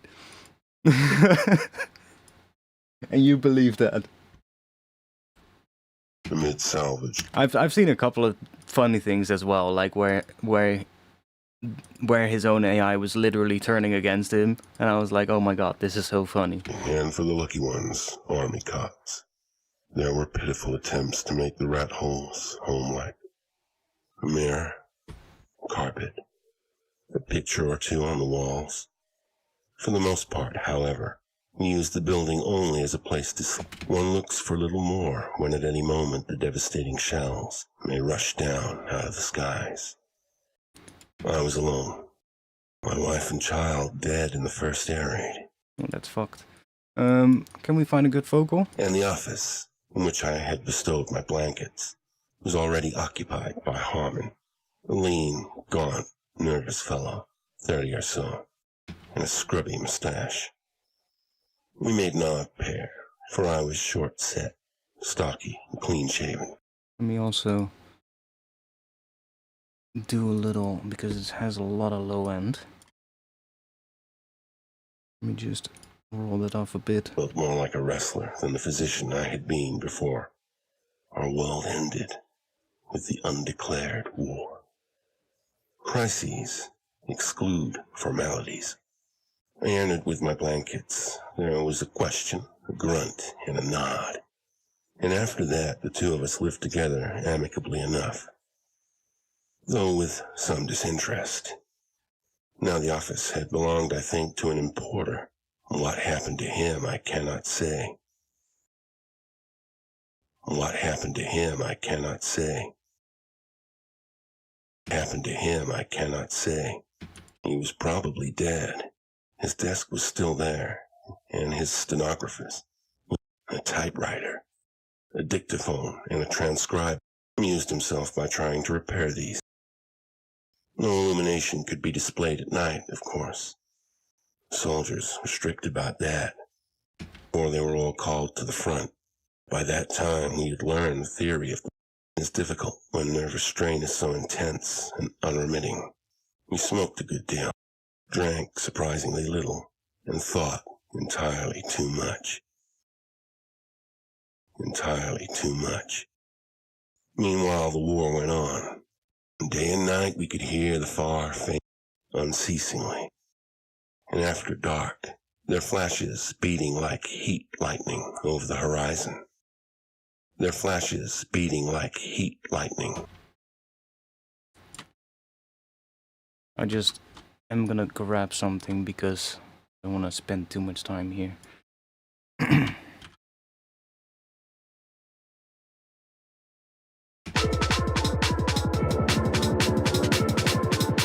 Their flashes speeding like heat lightning. Can always replace it with something else later. Their flashes speeding like heat lightning.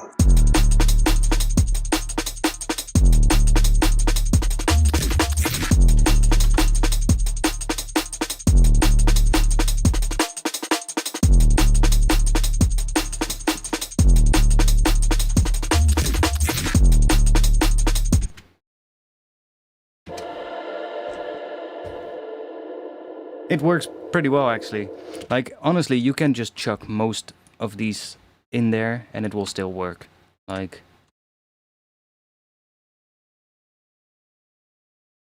I just grab one at random, but you can literally just go, like, as long as you go with something that has like an end to it, it'll probably work.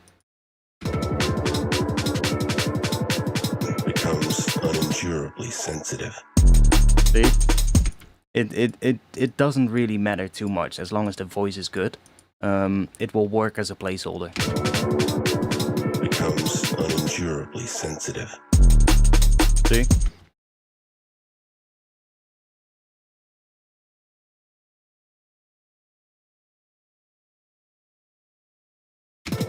So all the nerve endings were exposed. Now, obviously, the first one actually worked the best, but you can most of the time get away with a lot of these. Brain winces from sudden discordant sounds. Their flashes beating like heat lightning. This one actually works well because of how it ends here. Their flashes beating like heat lightning.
Their flashes beating like heat lightning.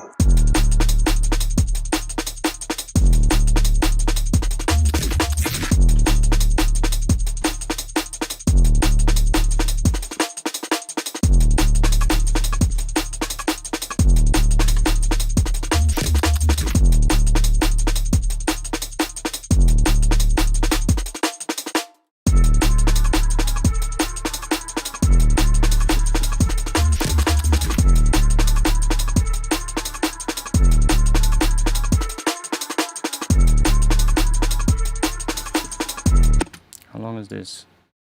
16 bars. Probably want to bring that in later. And we probably want to have something else coming in here. Could we maybe bring in this one?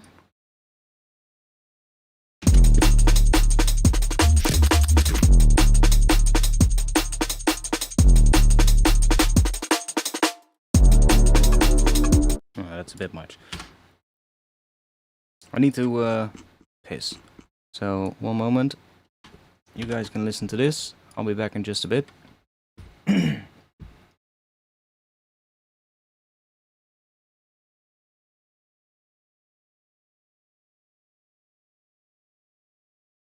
Yo, that works way better than I thought it would. I was surprised as well because I tried a bunch of like AI splitting websites, and especially with that Ghost in the Shell soundtrack. That is one that I tried out multiple times, and it just didn't sound good in most cases. But but then I tried it with that tool, and it actually worked really well. So let's see. I still have it here.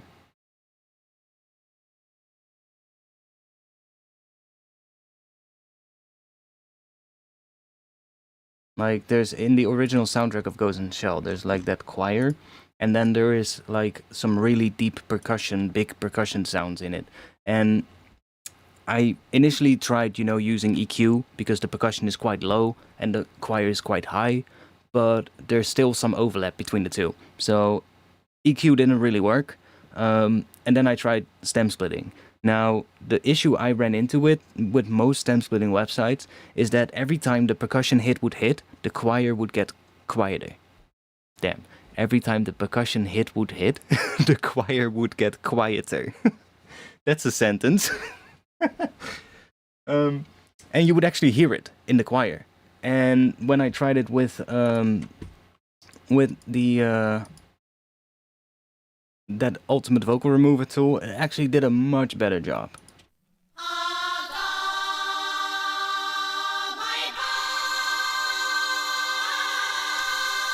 And even when the parts where there was like background sound and other things, it actually made it did pretty well.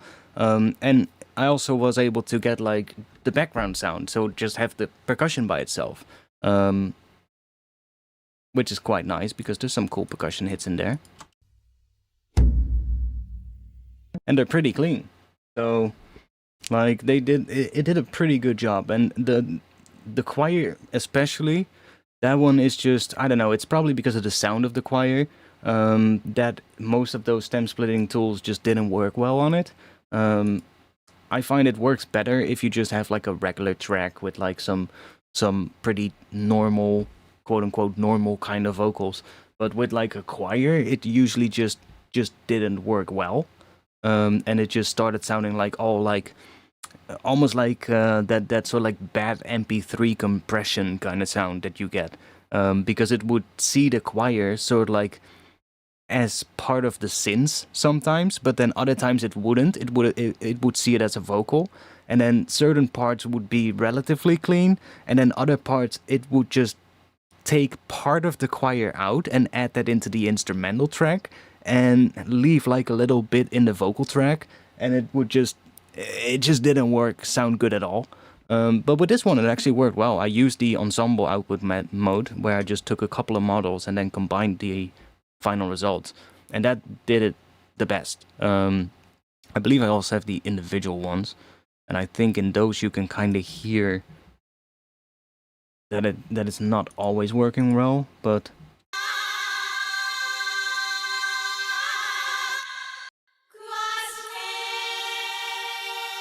yeah, see here? It just gets quieter there. Probably in the instrumental you can hear.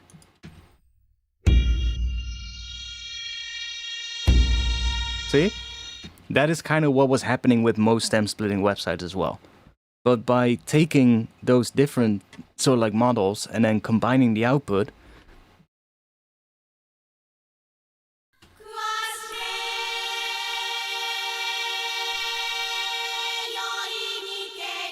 much better. So I'm actually thinking, I've always wanted to do that, is making a drum and bass remix of one of the Ghost in the Shell soundtrack tracks. There's a couple of ones that have that similar kind of choir in it. There's a couple of tracks in the first soundtrack, and there's also a couple of tracks in the, I believe it's the Innocence soundtrack. Yeah, the Innocence soundtrack also has a couple ones with a choir, and I'm kind of thinking I would like to just make a track, a remix of it someday. Obviously, wouldn't be able to release it on like Spotify and shit, most likely, unless I clear it. But I would be able to put it on my YouTube channel, you know, and make like a little video for it.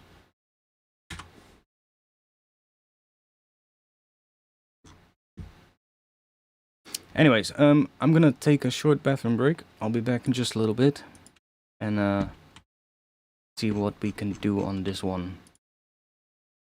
One moment.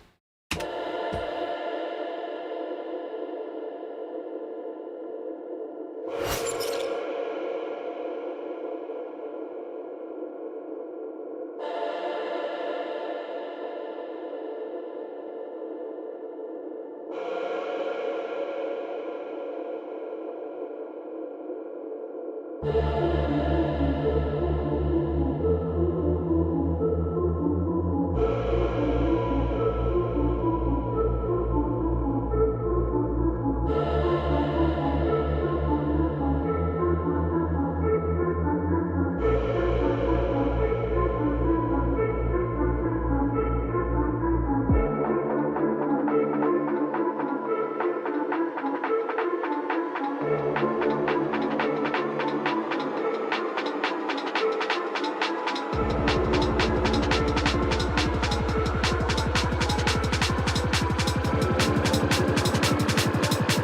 flashes speeding like heat lightning.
Their flashes speeding like heat lightning.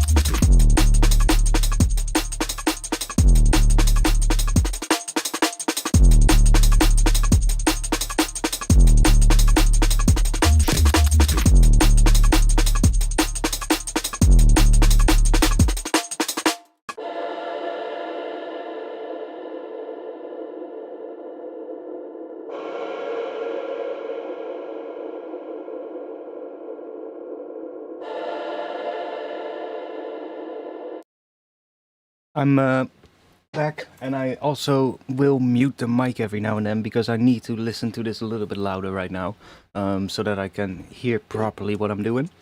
We need to add some more stuff in the drop. Drop is a little empty indeed, but it's already it's a good foundation at the moment.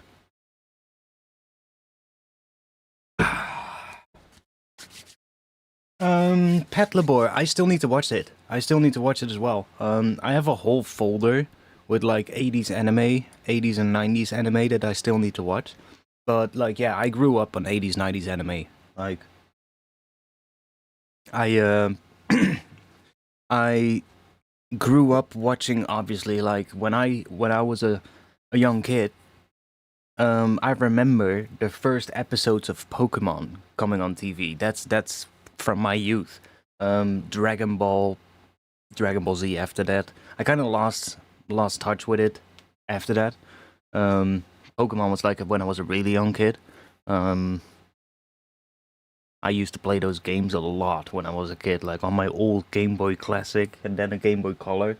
But like I have a whole folder with like quite a lot of like old like sci-fi anime, which I usually quite like. Oh my god, Samurai Pizza Cats. Yeah, yeah, that's another one. Definitely. That's another one, yeah. Um,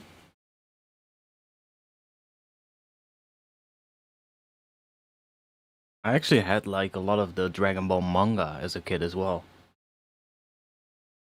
That's actually a funny one actually. I remember when because they weren't airing the original Dragon Ball on TV here. They literally just started with Dragon Ball Z, and I was an internet kid, you know, already back then. Like not everybody had internet, but my dad was my dad is basically like a computer nerd, so he would we would always have internet right from when I was really young, um, and I knew from browsing the internet that there was actually a story before it, right? So when they were airing Dragon Ball Z, I was like, but I want to know what happened before that. And so I asked my parents, like, could you maybe buy the book for me? Because I didn't even know it was a whole series of books. So I just said, could you buy the book for me for my birthday? And they were like, yeah, sure. And we went on holiday and they gave me the book before we went on holiday so that I could read it on holiday. And they had literally just bought me volume 2. So I think I just read volume 2 like 5 times during that vacation. And then when I got back, I just went online and downloaded the rest because it was really hard to find those here. There weren't really much stores that sold manga at that point. Like nowadays, you can just buy it everywhere. But back then, that wasn't the case. But I do have a whole bookshelf here with like manga. I have a lot of them. I don't have the Dragon Ball mangas though. But like the Akira manga, I have like a lot of basically all of Tsutomu Nihei's works, which is like the mangaka of what is it, Blam, but he also did Biomega, and a bunch of other ones, which are really cool. I have the Ghost in the Shell mangas as well, which are kind of funny. Actually, there's gonna be a new Ghost in the Shell series coming next year, I think it was, and they're gonna follow the manga, which is quite cool.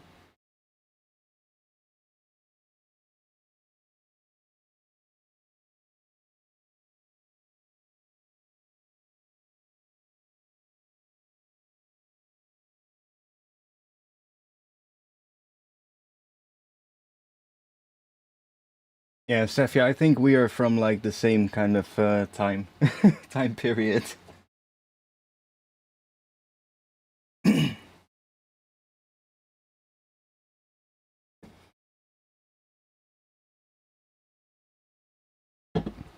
I um I watched an anime recently that was actually pretty good. It's like I believe it's like 3 short movies, but one of them I really liked, and it's by the same the same person. Who was it? Did he do Ghost in the Shell? Oh no, Akira. Basically the mangaka from Akira. What was his name again? Momoru Oshii or something like that. He did, yes, Memories. Oh my god. The first one, Magnetic Rose. That one is really good. I really enjoyed that one. You're older? Okay, well, that's fine. I was born in 88, so.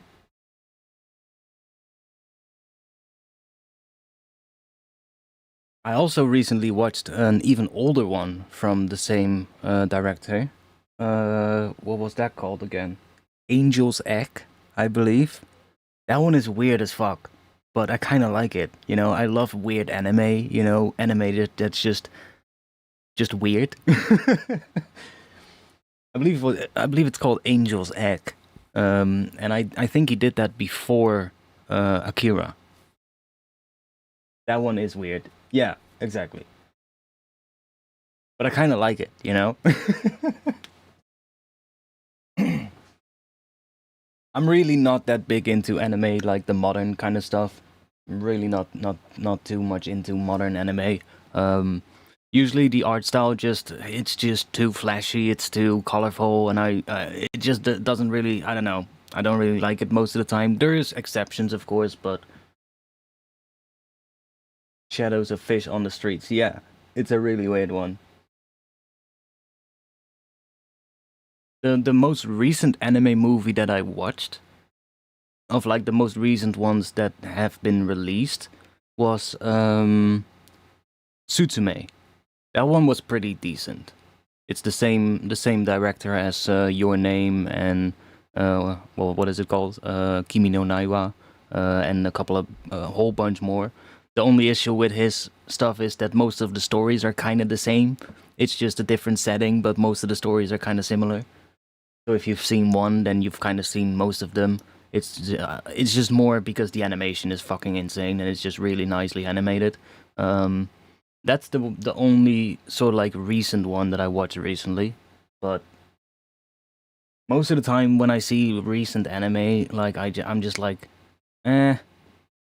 I kind of like the more gritty, sort of like 80s, 90s kind of style.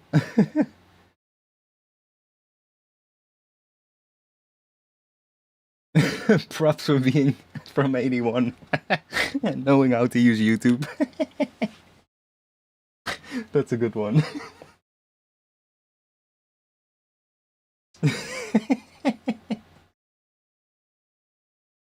Where's your cane, mate? There's something about the VHS grain, yeah, exactly. I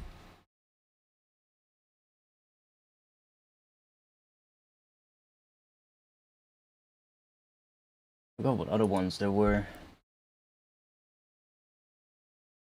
Let me check real quick in the folder, because I have a folder with some pretty cool ones that I watched. Let's see, Angel's Egg. What other ones?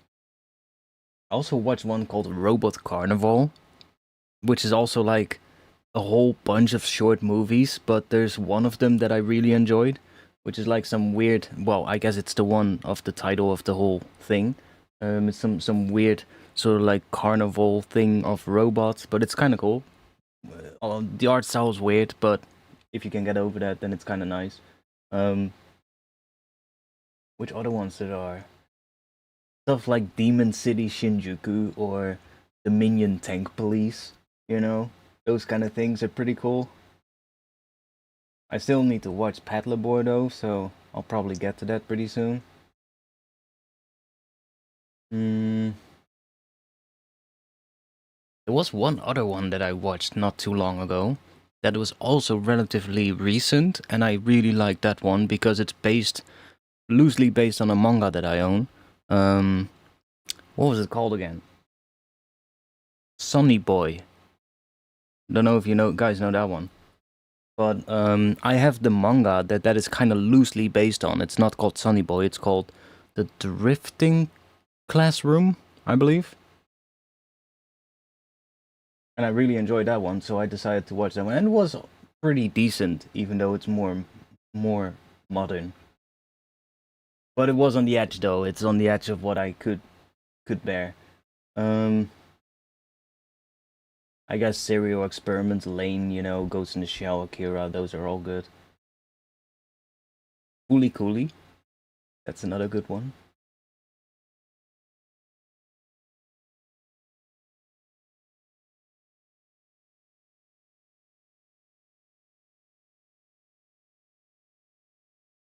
I don't know, there's a whole bunch of ones in there that I still need to watch, though.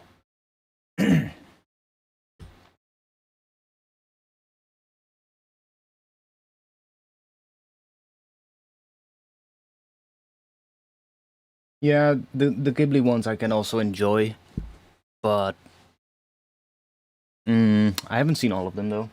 I haven't seen all of them.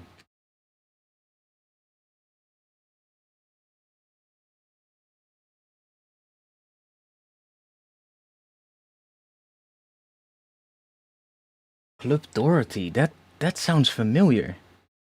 In a vague way. Satoshi Kon's works are really good. Yeah, I agree. That first part of Memories, the one called Magnetic Rose, it's from the same director as Akira, together with Satoshi Kon as well. Millennium Actress. Wait, is that also? I think I have that one in my folder as well. Which year? Oh yeah, 2001. Which isn't that old actually.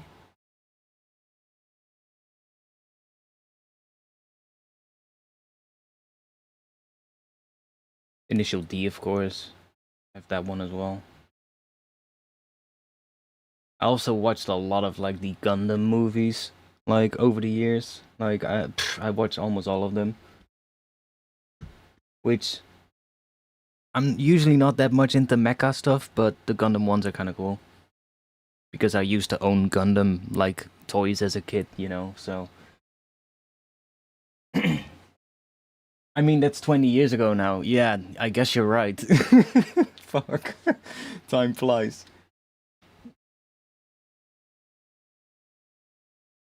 I also watched a lot of horror anime, like a lot of those ones, but I don't really have those on my computer, so. I used to have Bionicle as well, yeah. Definitely. Let's see.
Their flashes speeding like heat lightning.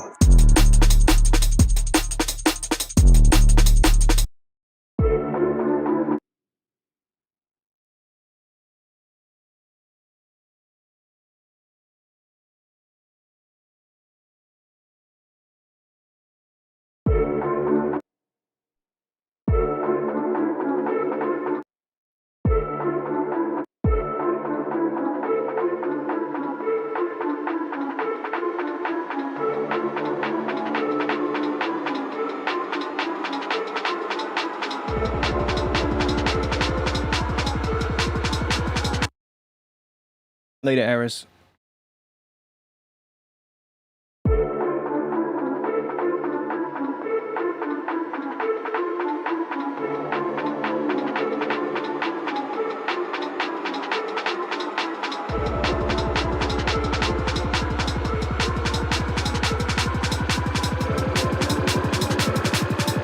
Their flashes speeding like heat lightning.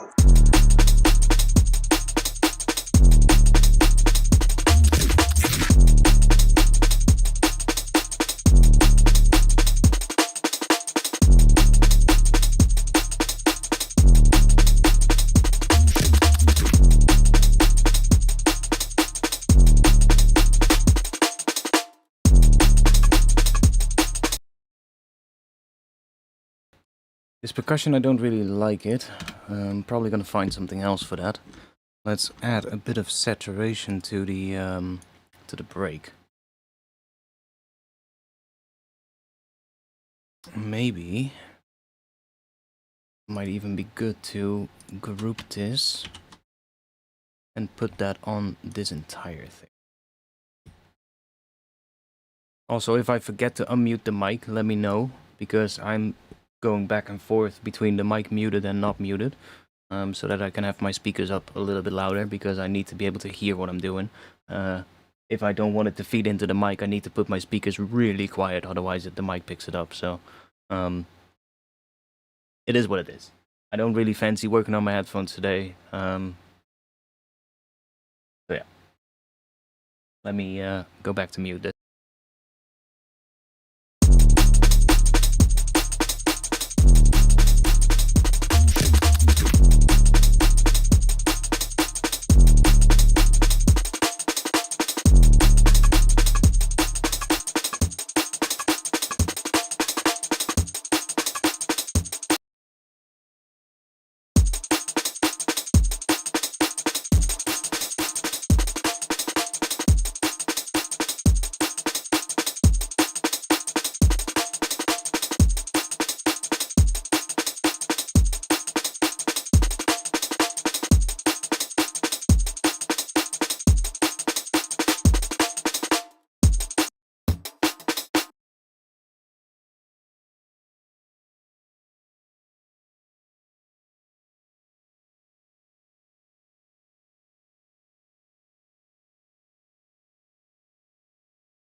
Their flashes beating like heat lightning.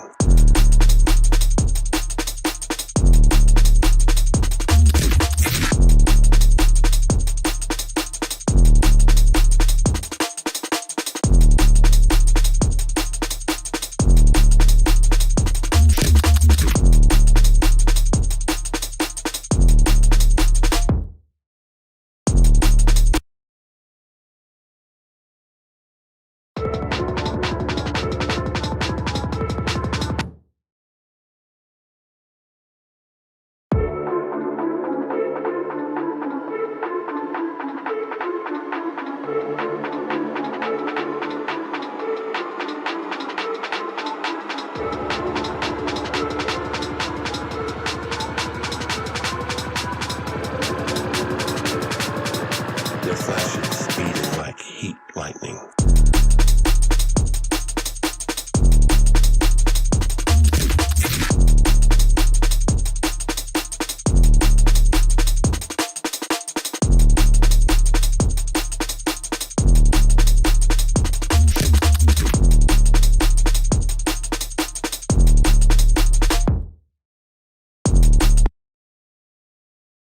Their flashes beating like heat lightning.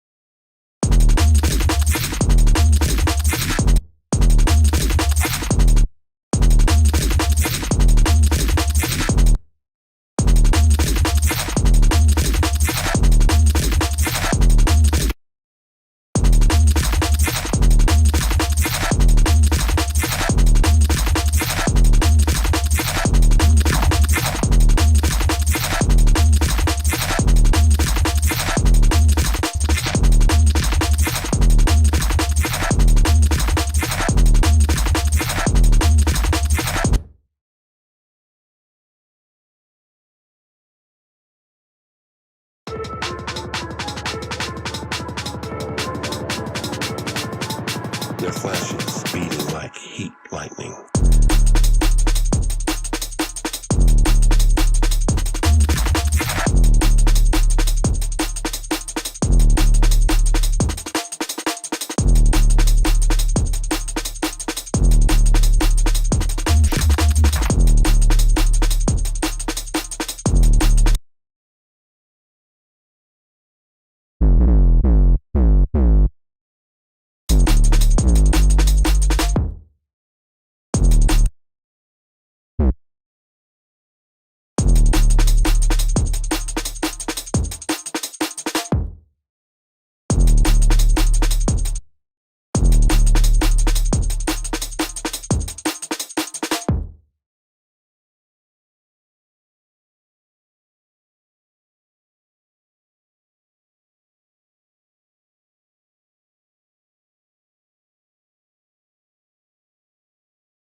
are you guys talking about?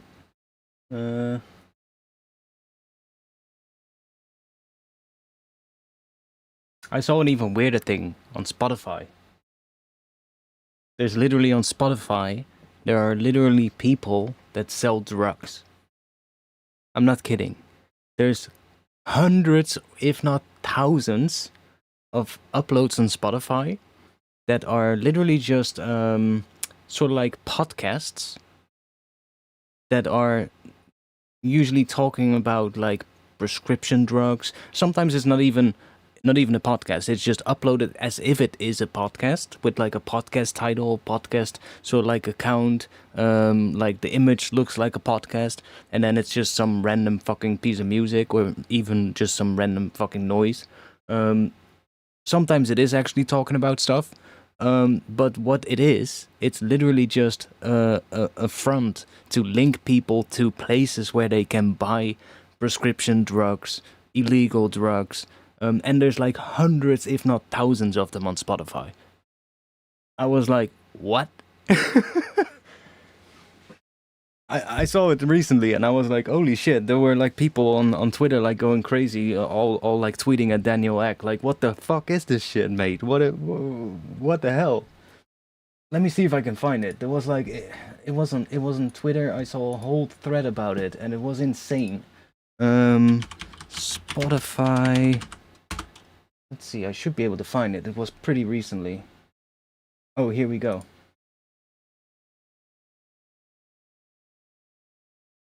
Here we go. It's amazing how much illegal drugs distribution goes through Spotify. Opioids, benzoids, amphetamines, you name it. Blah, blah, blah. Blah, blah, blah. Look at this. Like, these are just like, sort of like uploads as if it's like a podcast, you know, hacking your ADHD. This week in cardiology. I don't know if that's one, but, like these, look at that. It's not even hidden at this point. Like, Adderall shop now. And the website address. And then if you go to the uploads, I'm not sure if they included those as well. Like, they'll have an about page with like an order link and all that kind of stuff. It's absolutely nuts. And there's like hundreds, if not thousands. Like, here, you'll just get like a link. It's probably, some of them are also scam links, you know, that'll just trying to scam you out of stuff. But like, there's absolutely an insane amount of these. It's like basically stuff that you would be able to get through the dark web back in the day. It's just straight out there on Spotify now. It's absolutely insane. And there were like, people were all like going nuts at like Daniel Ek, like tweeting at him. Let's see if there's more stuff in the comments. I was like, holy shit, how the hell is that even on Spotify? Why is that not filtered out, you know? Like, some of these are so goddamn obvious. Order Adderall online overnight, blah blah blah. Order Adderall, like a lot of them are about Adderall actually. But there's also ones for like illegal drugs, like amphetamines and like all that kind of stuff. Like what are these things called? These sort of like new kind of drugs, you know, the new chemicals kind of drugs that come out every once in a while. It's absolutely insane. And I checked it. I went on Spotify and I actually searched for stuff like that, and it's actually true. There's a lot of them. Research chemicals, yes, that's what I was looking for. And I was like, holy shit. How the fuck is that possible? Like, I remember you would have to go onto the dark web to find stuff like that. Like, I know a buddy of mine who used to order a lot of like those research drugs from like the dark web, and he would go to parties and he would have all these weird things, and he would go through like these. Even that was insane, you know. He would just get them delivered in his fucking mail, like absolutely nuts. Like the postman would just come around with a package. And but like, this is even more in the open, you know. It's not even hidden behind like like a Tor browser. It's just like open there, out there. You just go on Spotify. It's like, interesting. If only the postman knew. Yeah, exactly. It's weird, man. It's weird. The internet is getting really strange in the last sort of like 5 years. And it's only gonna get weirder, believe me. Because there's like that's the thing, right? Like with all these kind of things, it's like you can take them down, but for every one you take down, there's gonna be 5, 6 new ones that pop up, right? And they'll just find a new way, right? It's just always just a game of cat and mouse. It's just a game of whack-a-mole, basically. And it's almost impossible to fully get rid of that kind of stuff.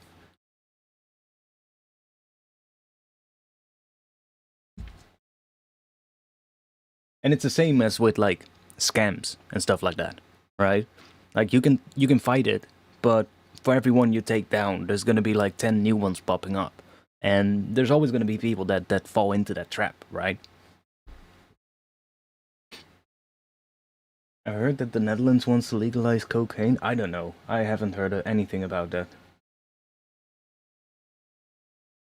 They're still have they even legalized weed at this point? I don't think so. I think it's still the same thing. They were doing tests with it, with like legally grown wheat that was grown by like government appointed sort of like growers. But I don't even know if that's fully sort of like sorted out yet. Like we're definitely behind on a lot of other countries now. We used to be sort of like the front runner when it came to that kind of stuff, but now we're sort of like lacking behind other countries. Like Germany legalized fully. The United States, of course, has states where it's fully legal.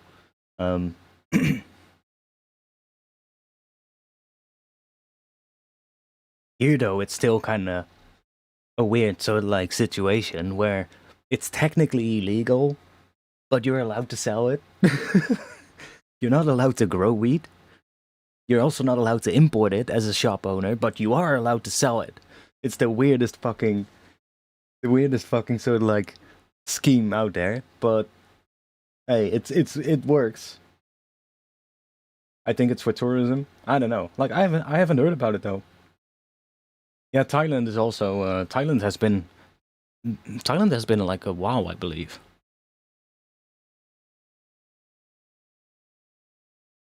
It's always when I talk to people from like abroad about like coffee shops here and how they work, they're always like, "Oh, it's illegal where you live, right?" It's like, no, it's not.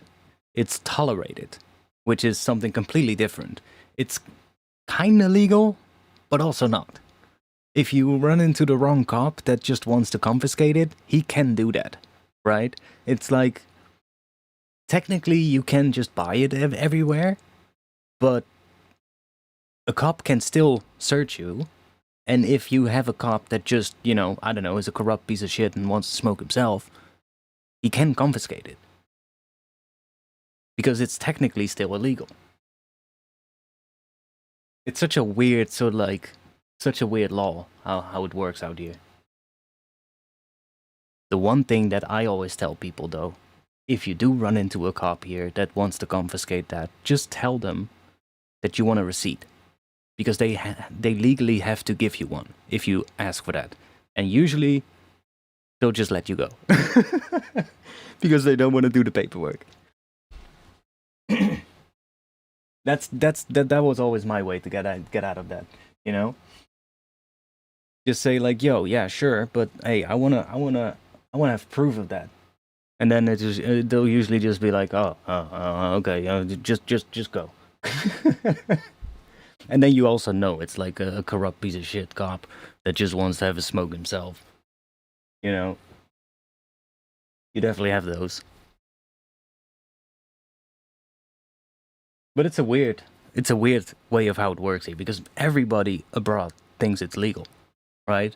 Like if tourists come here, they're literally tourists come to the Netherlands to smoke weed. Like they're like, it's legal there. Let's go on a vacation to the Netherlands to smoke weed.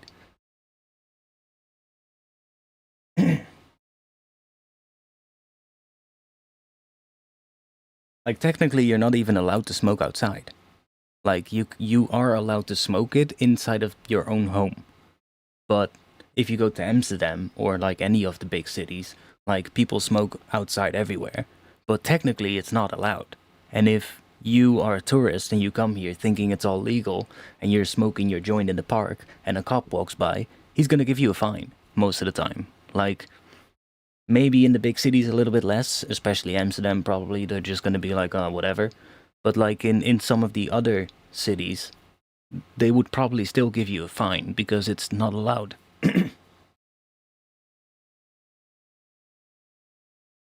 I mean, I've been lucky a lot of times as well. Don't get me wrong. They're kind of chill here in Rotterdam. As long as you don't really, bother anyone, it's fine. At this point, like this was more of a thing back in the day when I was younger. Like back then they were more strict. Nowadays it's more like whatever, because everyone does it. There's so many people that do it. So it's like, what are you gonna do? Are you gonna find everybody that you walk past that is smoking something? Like it's kind of like I mean, they could still, like, if you have a cop, like I said, that either has a bad day or I don't know, just needs to get his quota. I'm not sure if they still have quotas for fines, but I remember back in the day there were times when they did. Like, they could still give you a fine.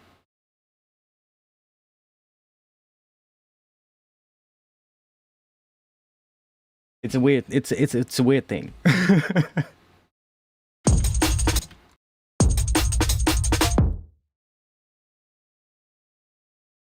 I think a rumbly bass like that kind of works as like a little section here. Their flashes speeding like heat lightning.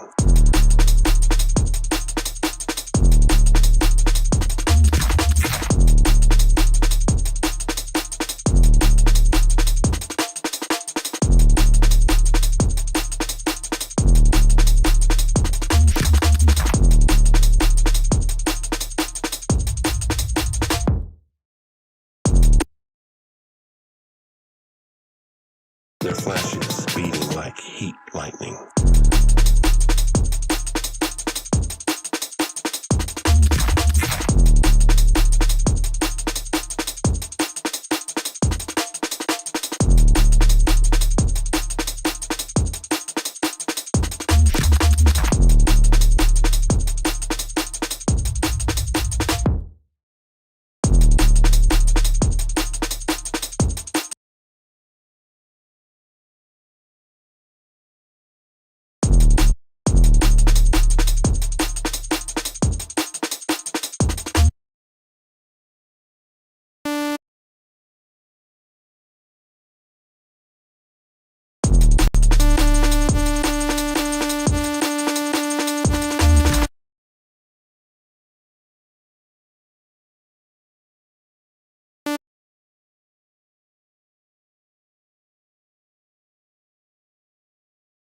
I think one thing that I'm not liking about this is that this bass plays too often, this first one.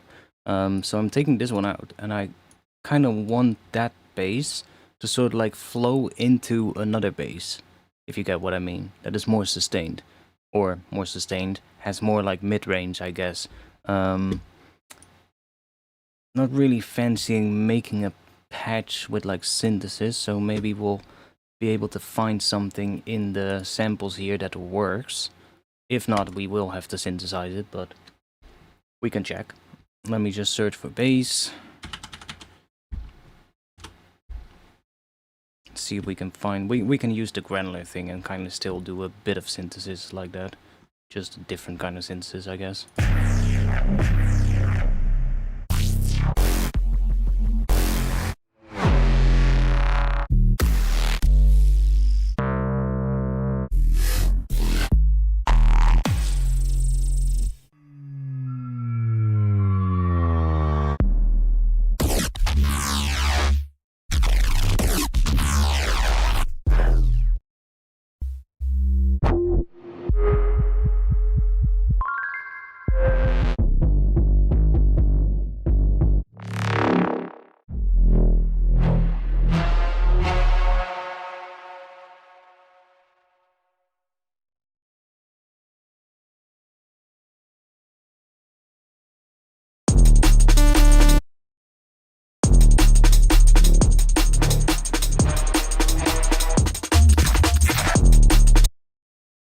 be something kind of like that, you know, something that sort of like flows from the one bass into the other one, and we're gonna have to make sure that it works well, that it's sort of like connects well.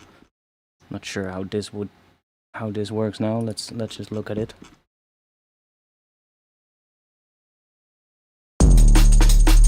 Oh.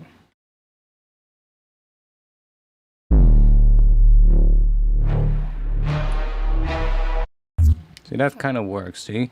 Like, that's not too bad. Connect with one note, how about a bit of melody? I think I want to add some other things on top. In, like, the first half, I just want to have the bass by itself, like just the bass line. And then in this half, we need some sort of like element coming in on top that sits in the mid-range, that is more like a synth kind of thing, or a pad kind of thing, atmospheric, whatever. I'm not entirely sure if I want to have this one in the track, this that sound. I might take that out at some point, depending on what I do here in the second half. Or we take this sound and make it into a different melody, but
kind of works as well. I don't like the ones with a lot of reverb on it. I think that doesn't really work. It needs to be a bit more dry. But something like that can work. Maybe we're gonna have to actually synthesize it, but I think this is the direction I want to go. Want this thing to go in. I think that'll work better. Now the bass is actually also playing in the same pattern as this, as that brass step in the intro.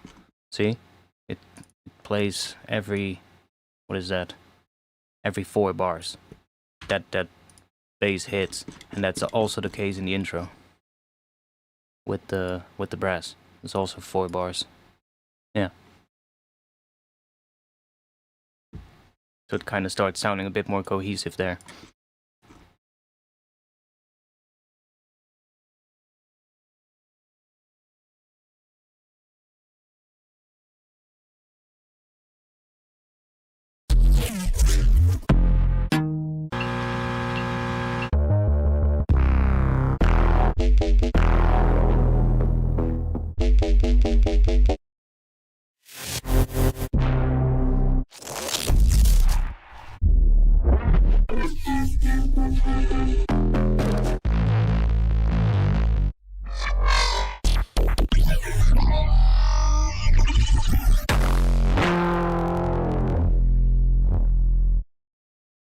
Nasty sound.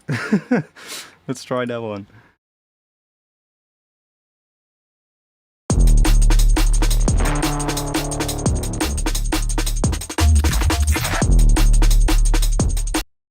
That one actually works really well. I think I like this one. Their flashes beating like heat lightning.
I think I'm gonna have to synthesize something, because then I can also go to a higher note if I want to do that in the second half.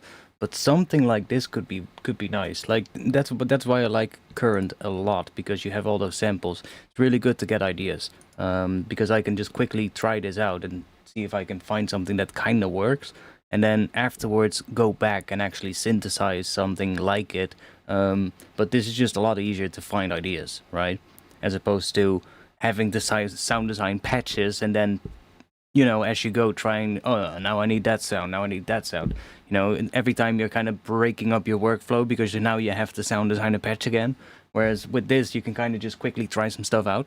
And then if you hear something that kind of works, you can then go back and just synthesize something that is like it. But I do think something like this is gonna be good.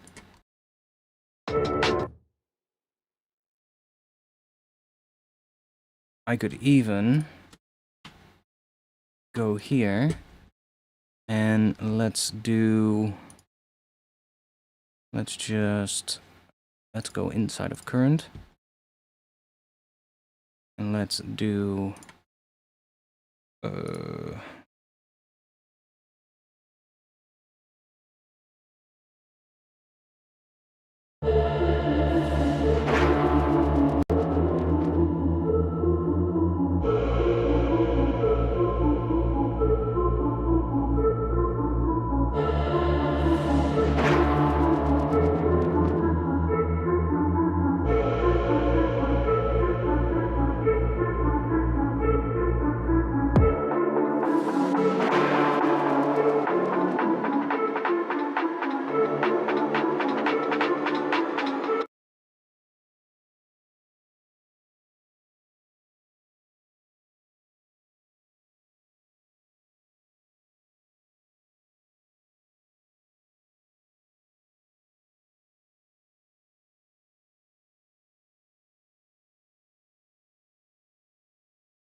Their flashes speeding like heat lightning.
Like heat lightning.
Their flashes speeding like heat lightning.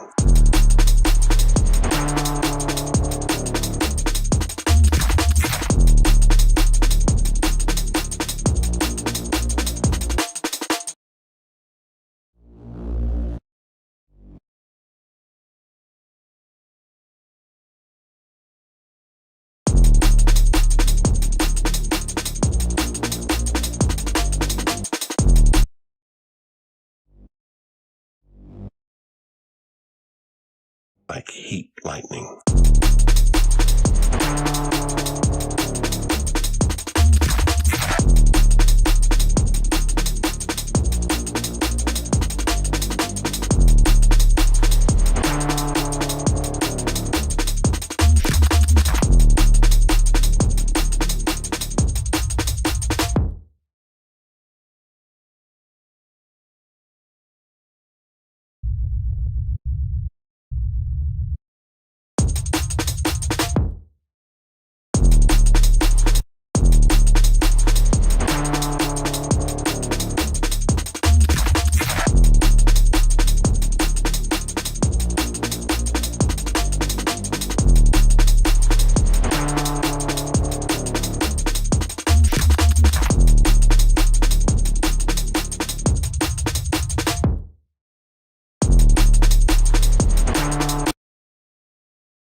flashes beating like heat lightning.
Their flashes beating like heat lightning.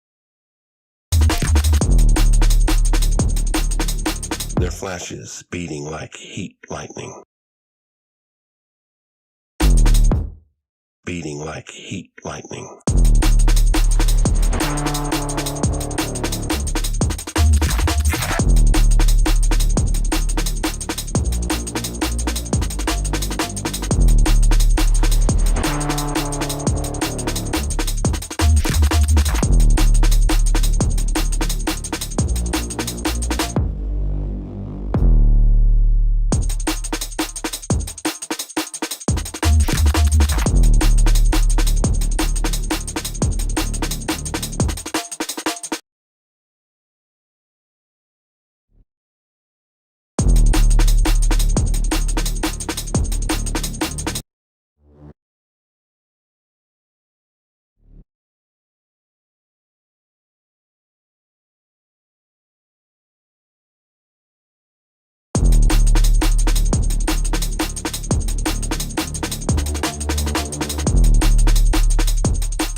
Beating like heat lightning.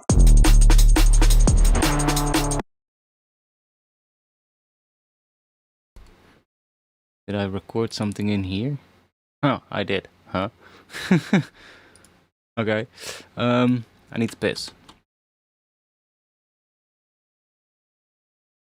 Let me also look at the chat for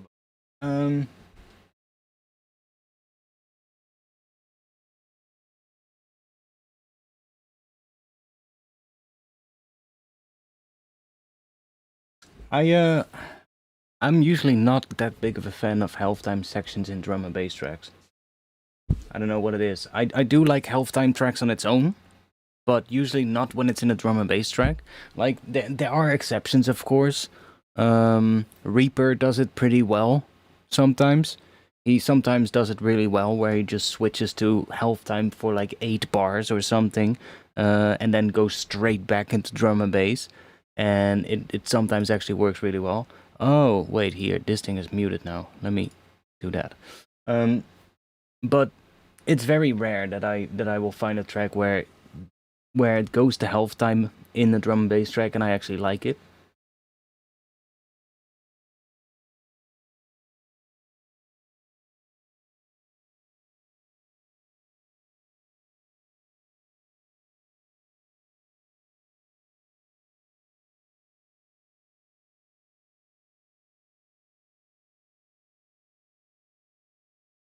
I'm really bad. I'm actually really bad with track names.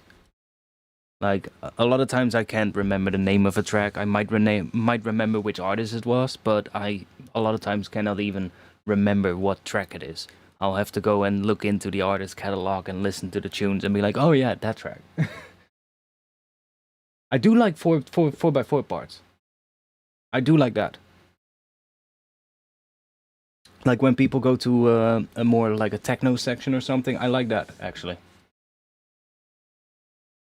Obviously, it has to be done well, you know? Not everybody does it well. Like, I've heard ones where I was like, why did you go to 4/4 here? It makes little sense. But then there's also other ones where I'm like, yes, this is fucking awesome. I definitely like it a lot more than the health time stuff, yeah. Yeah, 4 to the floor, whatever you want to call it. 4x4. That's a fucking SUV.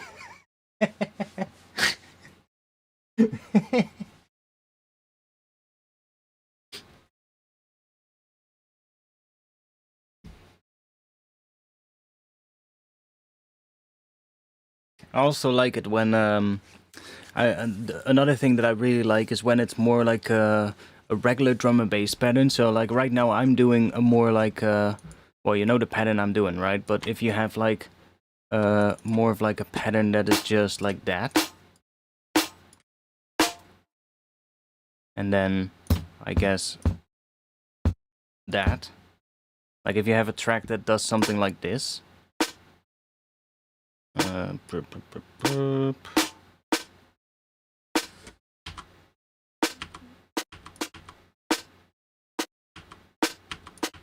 Like tracks that just do something like that, and then going into a much more jungly kind of pattern in the B section. I really like that as well. That's usually something that just makes me go, you know? And it often works really well. But usually you want to have a first section of the track where you're probably not even going to have that many go snares. It's just going to be like a kick, snare, and a hi-hat. And then in the B section you just switch it to something really jungly, where the pattern is just like absolute madness in terms of the syncopation and like the snares. And it's just like very little kicks but a lot of snares. You know, with like most of the time even like multiple different snares, and then just the pattern can go all crazy. Like that you get more like, I don't know, can we quickly whip that up? We can. Let me grab the KJ break.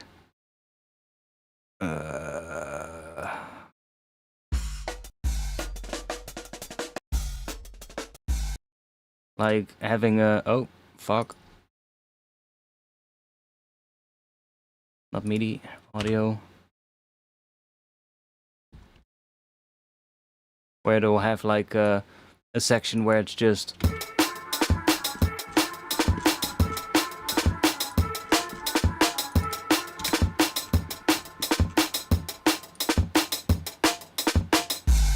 and then goes to a really fucking jungly thing. Obviously, this is not gonna sound good because the two are just kind of jarring together.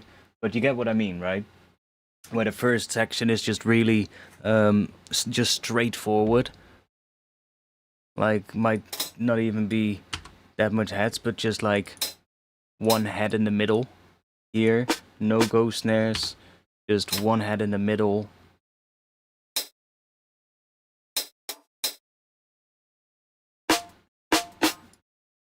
Maybe not even these kicks either. Just having like really simple pattern for the first section. Something like that. Get rid of that one.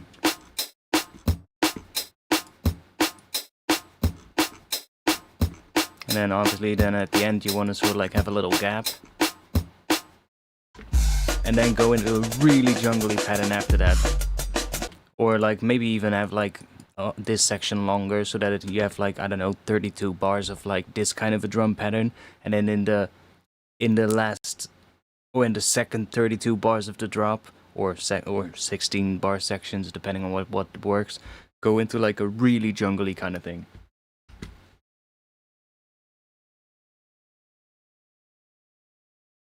That's usually pretty cool as well. But the track has to suit it, you know, it doesn't work in a lot of situations. It's like, it really has to suit the track, you know? I really like these kind of drum things, you know, like where it goes absolutely mental.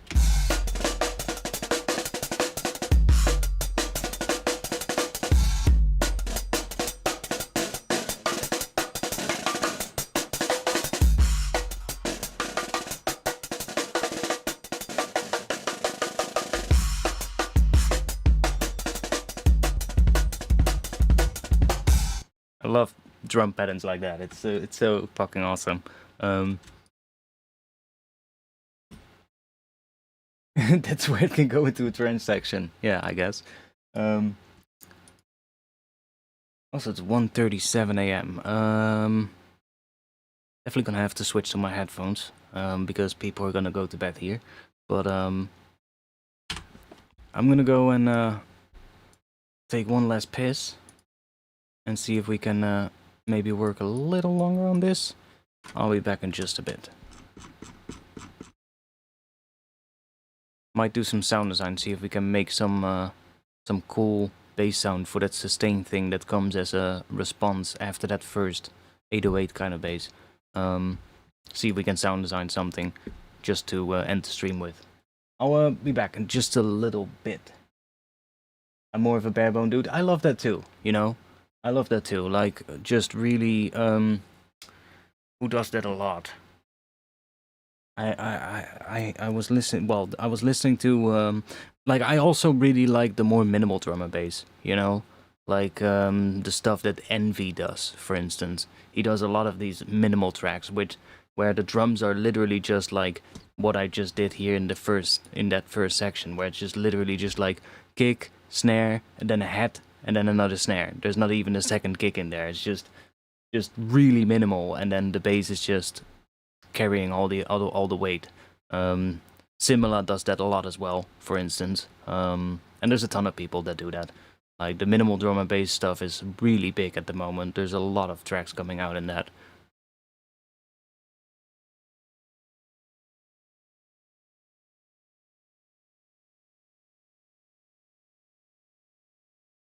But the one thing is with minimal, I usually fail at it when I try it out. I really would love to be able to make those kind of tracks, but most of the time when I try it, it's just, it starts minimal, but then at some point I'm like, it needs something extra, and I start adding things, and then it always turns into something much more complex. The one thing that I absolutely admire from those people is how they can have a minimal track, but still have it sound full, if you get what I mean, without losing the minimal kind of sound. That's, for me at least, really difficult to do. I maybe you need to practice it a bit more, but the mixing is fine, you know, the mixing is fine most of the time for me. I don't really have a problem with that. It's mostly just keeping it minimal, you know, without sounding empty. That's the thing that's just really difficult. I guess it's all about what kind of elements you add on top, right? You don't want to go for things that are too crazy, but usually what I will do is like, I tried it plenty of times, just trying to add like some subtle noise or some subtle little thing in the mid frequencies, and most of the time like, it still sounds too empty. and then I'll be like, maybe I should add this, maybe I should add that, and then I'm at the end I'm like, yeah, it sounds cool, but it's totally not minimal drum and bass anymore. I don't know what it is.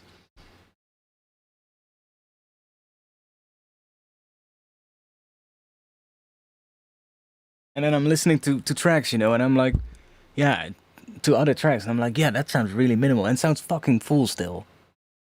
But then when I try it, it just doesn't work. It's kind of odd. But anyway, I'll be back in just a little bit.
Their flashes speeding like heat lightning.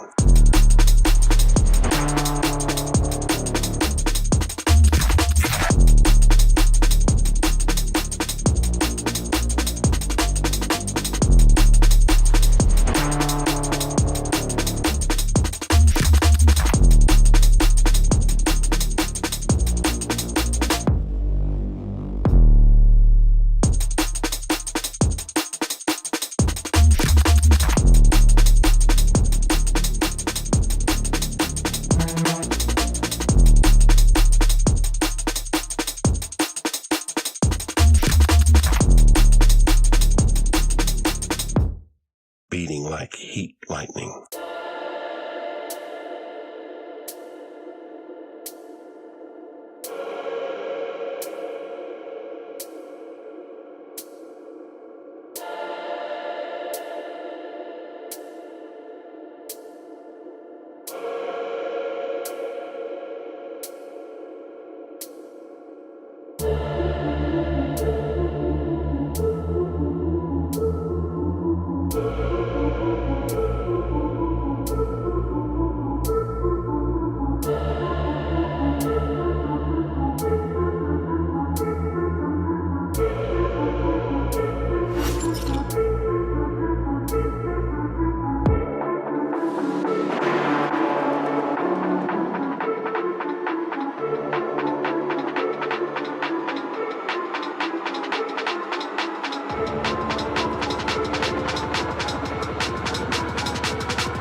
Their flashes speeding like heat lightning.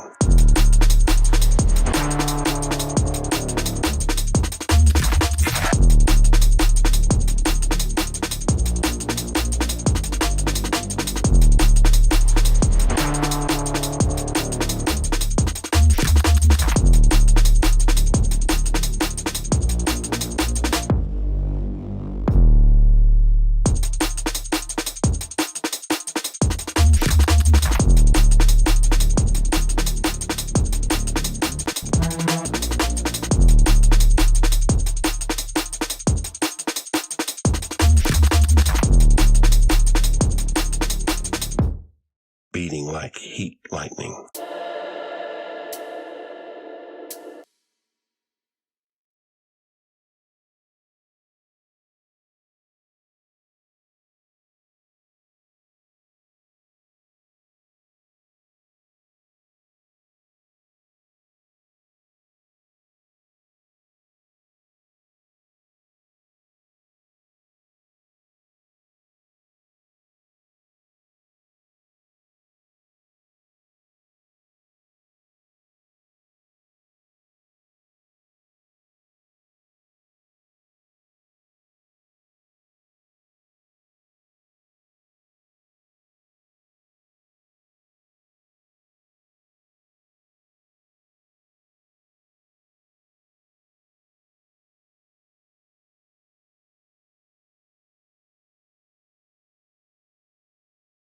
My bad.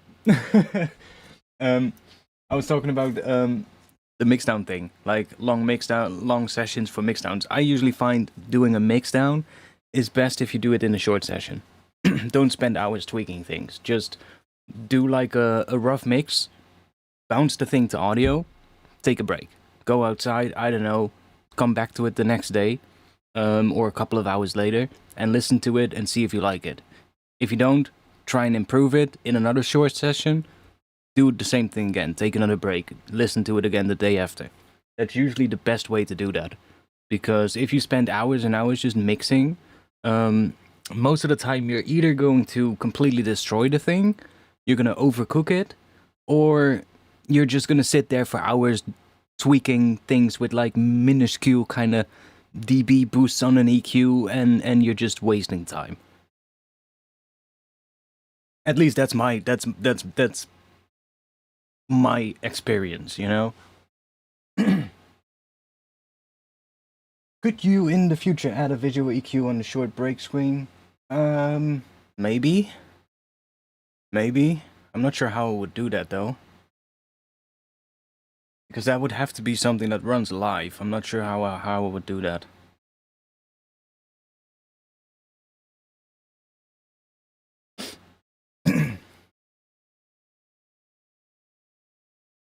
Like, I know how to make animated overlays, but I'm not sure how I would add like a live running EQ sort of like thing.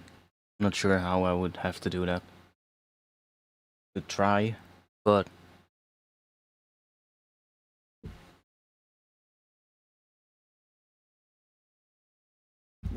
it's not like I can design that in After Effects or something and then, you know, add it. One of your visualization windows enlarged. Yeah, but that's also a pain in the ass, because then every time I go take a break, I have to set that up.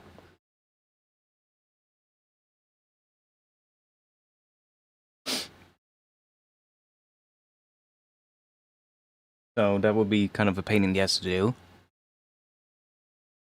If I would add something like that, I would prefer that to just be there as soon as I switch to that view, you know? Without having to do anything in terms of the setup during the stream. Because that's gonna take time. It's just gonna be annoying. Like, unless if I have like another screen where I can just always have that analyzer open, so that I can just take the input from that screen and just put it into the view. But I don't know where I would have to put another screen in this room. I already don't have any more space on my desk, so...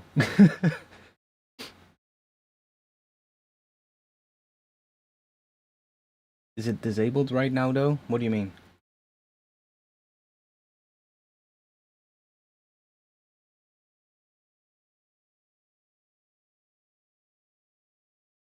What is disabled?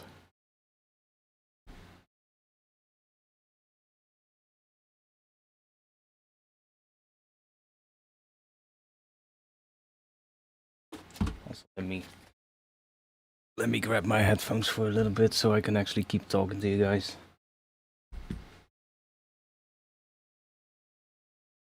The circular visualizer? I don't know which one you're talking about. You mean this thing here? That?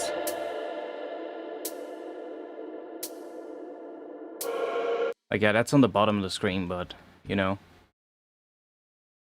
I could, I guess... But it's not going to be high detail because it's super tiny. So I could inject that, like screen capture this section, and then inject it into the other view. That's something I could do, but it's not going to be that large. Thanks, Sefia. Oh yeah. By the way, I should probably do this, right? See, I keep forgetting this. I'm such a bad promoter for myself. If you wanna support me and you wanna give me some money in exchange for samples, check out my Patreon. I always forget to talk about it, but on my Patreon I post like stuff like samples and all kinds of other things, so check out my Patreon. using this link, and join the Discord as well, because I also keep forgetting to promote that.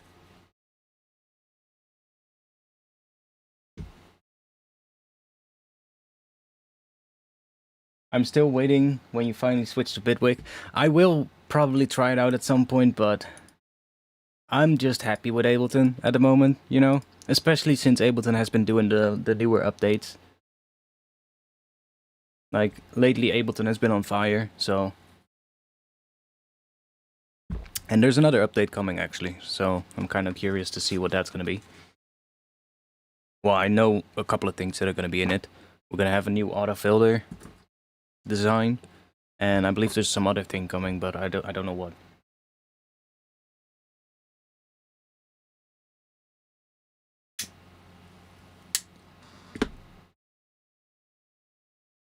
Like, the last couple of updates for Ableton have been pretty good.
This thing is really loud here. I didn't notice it on my speakers. And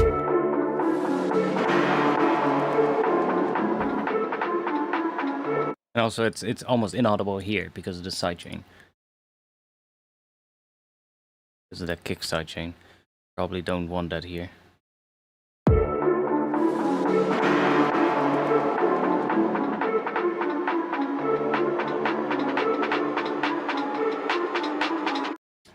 Yeah, I believe in the upcoming Ableton update you will be able to do that, because they will add a bounce in place thing. Finally. After all the fucking years of people asking for it, they're finally adding bounce in place. Sefia, do you know, does it also work for groups? Because that's the thing that a lot of people also want. Being able to just freeze flatten groups, or I guess bounce in place groups. That would be good, because that's something that I really, really would love to see. I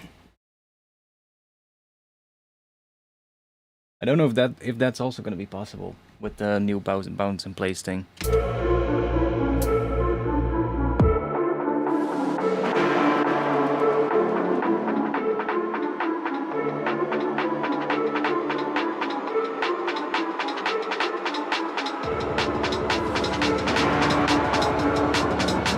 Let me just quickly make that a little bit more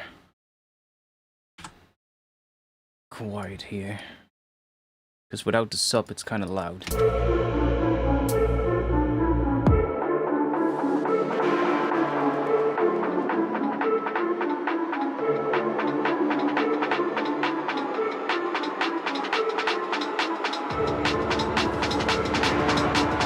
It actually might actually be better to just leave it out there where the kick comes in.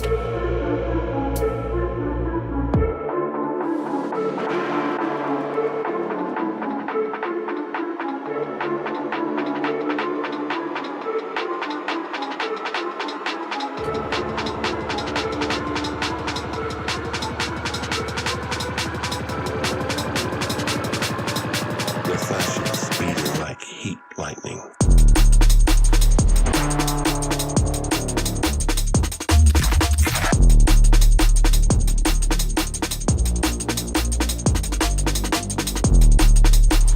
Now I also notice how loud the sub in that first bass is compared to the rest. I didn't hear that on my speakers. That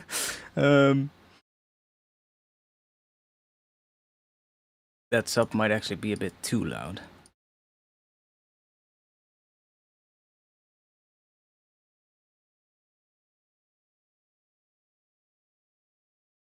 Their flashes speeding like heat lightning.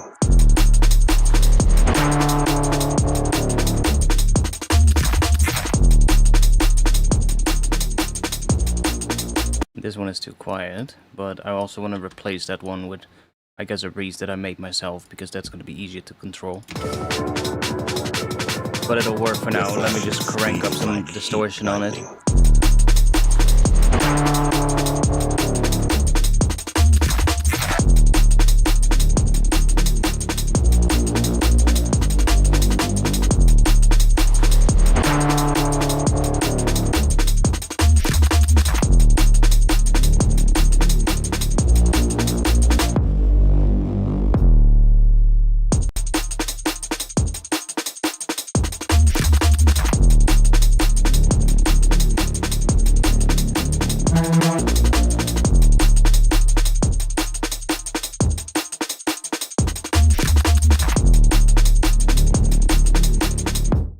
It can also like heat lightning. sound a little different.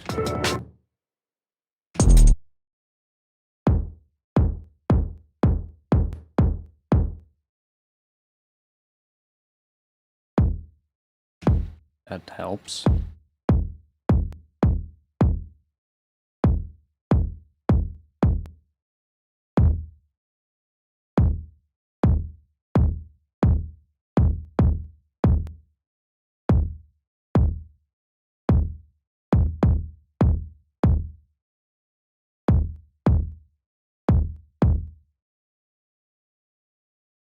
Using Cave 2, okay.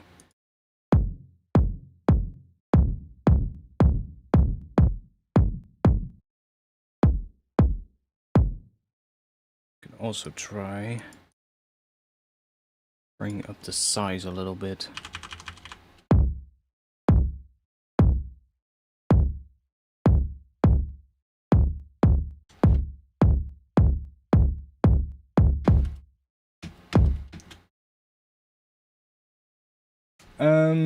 I haven't used version 3 of that. I have used an old version on my phone back in the day, just to mess with it when I wasn't at home.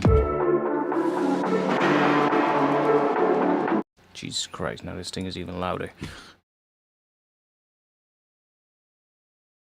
Let's back that down even more.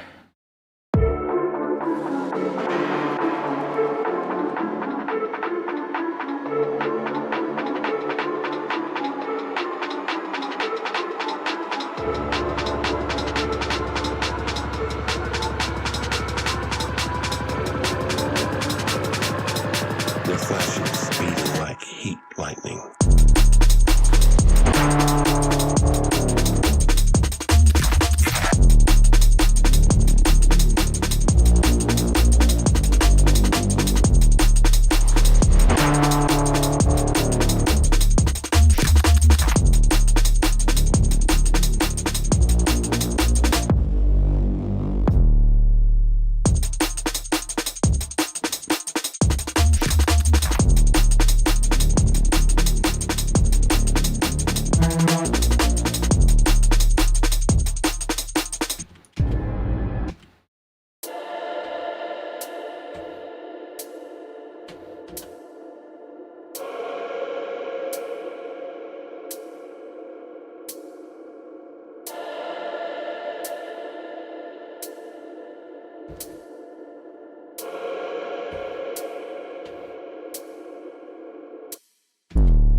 Also grab that last sound, drop it in here.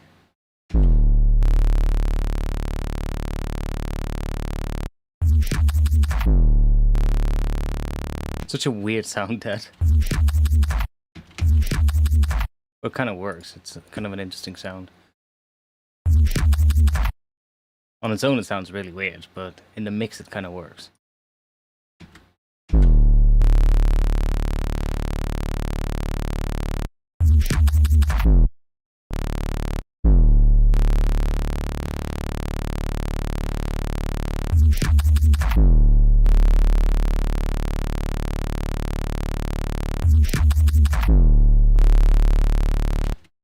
Right, so this one definitely needs a long attack so that it flows into that one.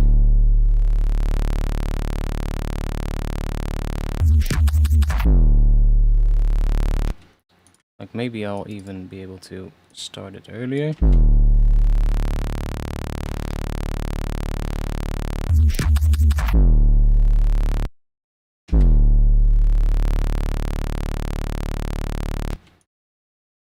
Now, this sound.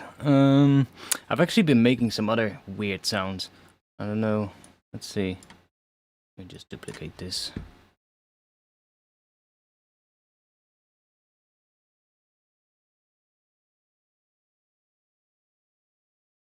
Did I save that patch? I think I did. Not sure if it's gonna work, but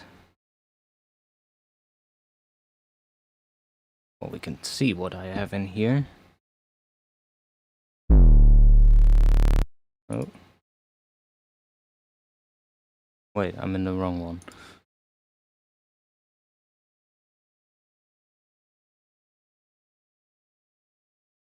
I've been working on a drum and bass pack for Current.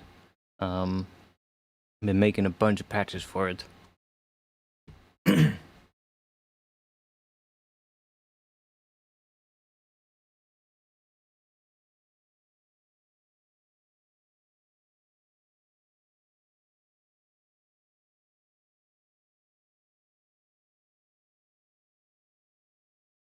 NNXT.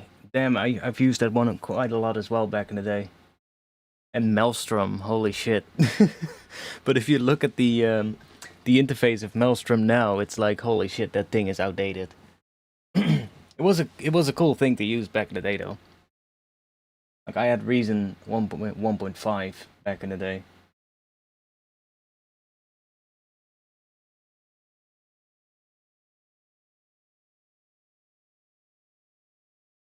I switched to Ableton in version 7, I believe.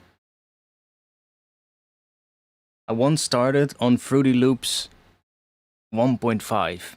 That was my first version of Fruity Loops.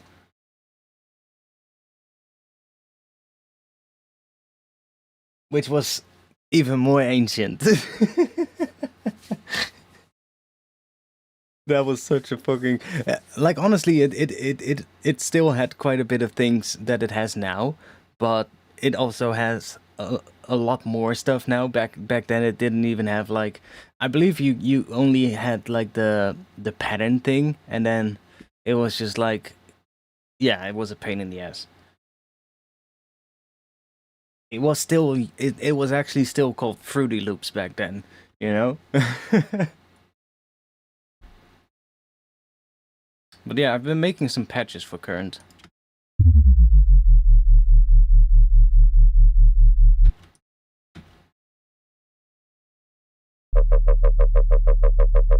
It's like some weird patches. Also some cool pads.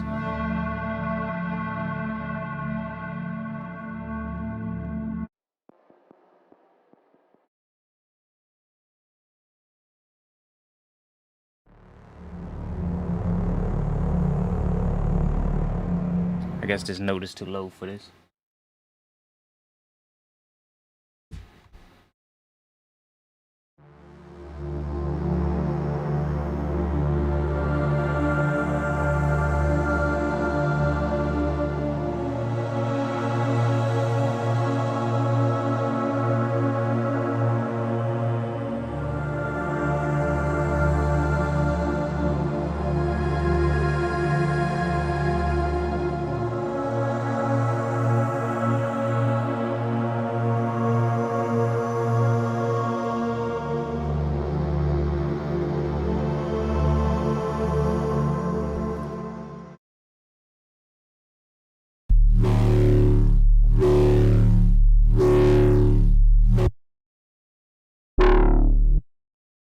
Not all of them are good.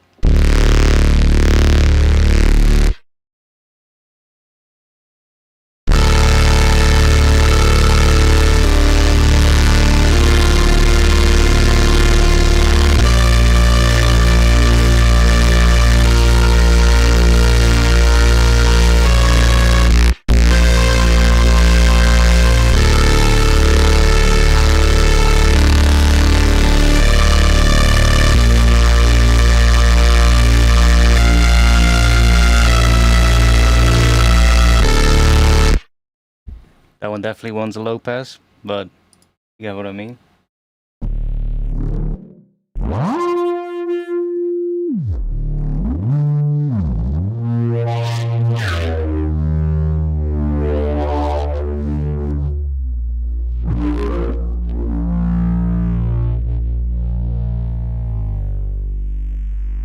This one also changes every time you play. This. Some of these are you want to play multiple notes though.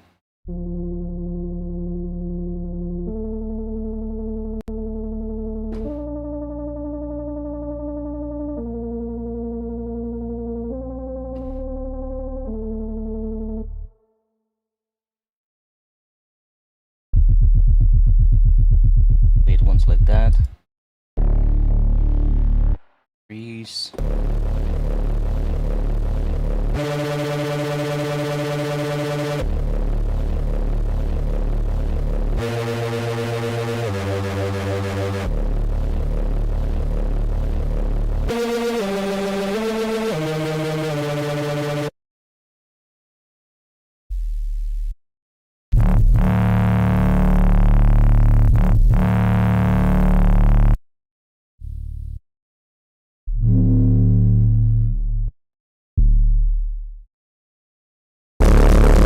Holy shit, this one is loud.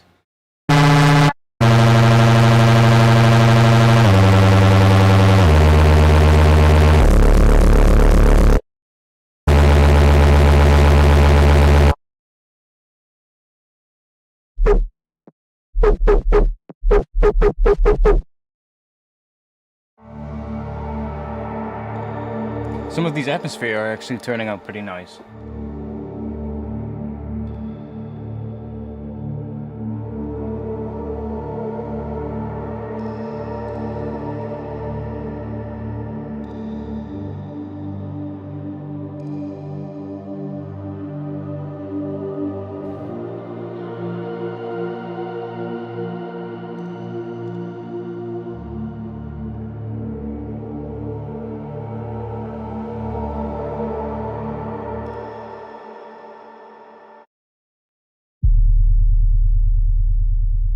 Weird 808.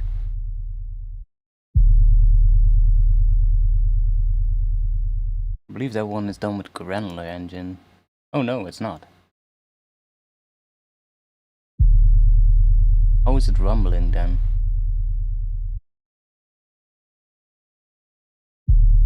Huh? Oh, yeah, this one is weird. I have an oscillator here with this weird wave shape that is actually 2 octaves below the sub. And that's why it rumbles. I stumbled upon this by accident, and I was like, wait, that actually works? And why? I don't know, but it sounds cool. Like, this one should be here.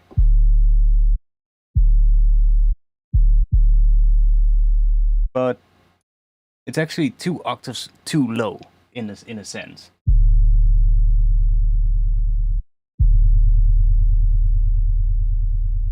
But it works.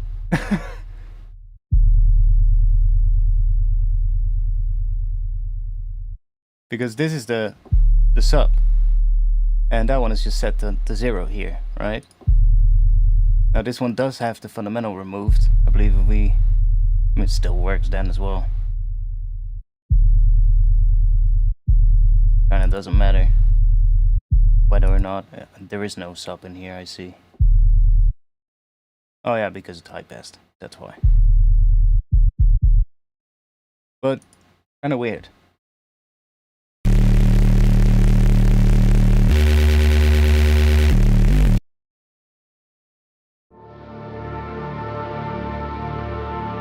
Current is amazing for pads though, that's one thing that I definitely found out.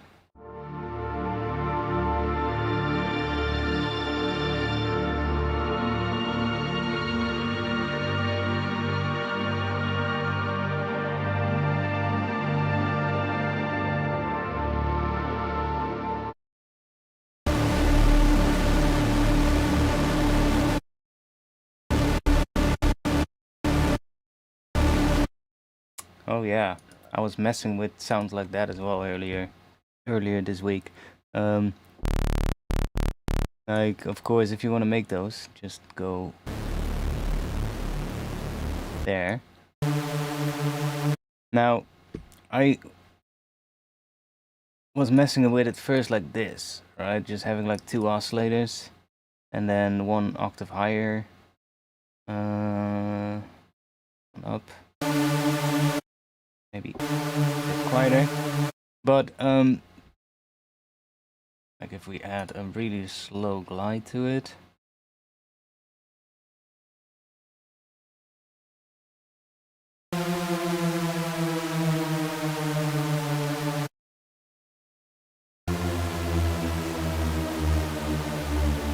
but you can kind of get a similar sound by using, I believe it was this one, harmonic and then stack, and then you have to tune this to exactly 50%, and then you basically get an octave. If you tune this to 75%, you get 2 octaves on top. So you can basically almost have like 4 octaves in here by doing this, and then setting this one to stack as well, maybe 2 octaves above the other one, and then do, I don't know, let's do 50 on both of them. Come on.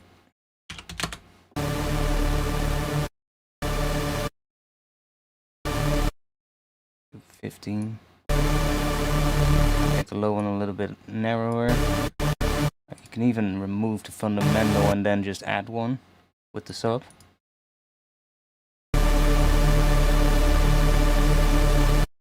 And then let's do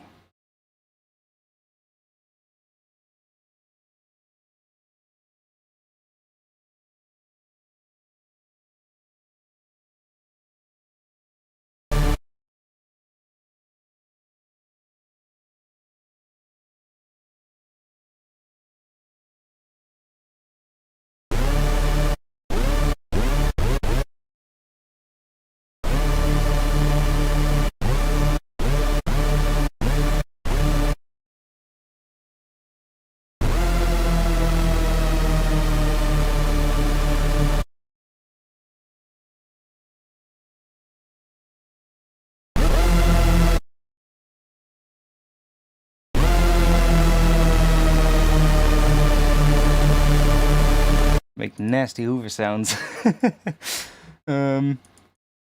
Try.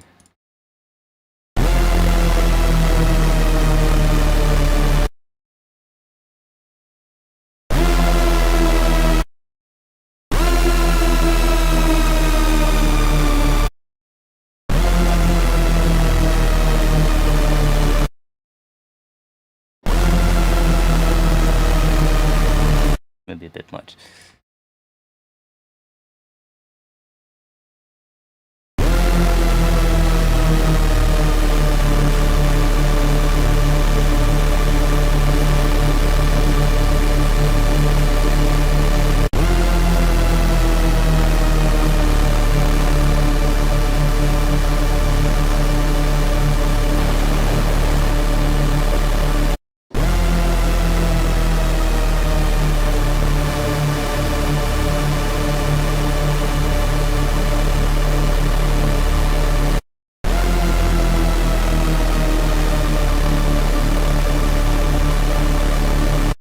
Make some pretty nasty ones with this, and usually works pretty well if we add maybe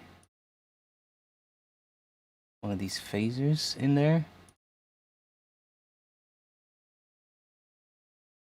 Low mix.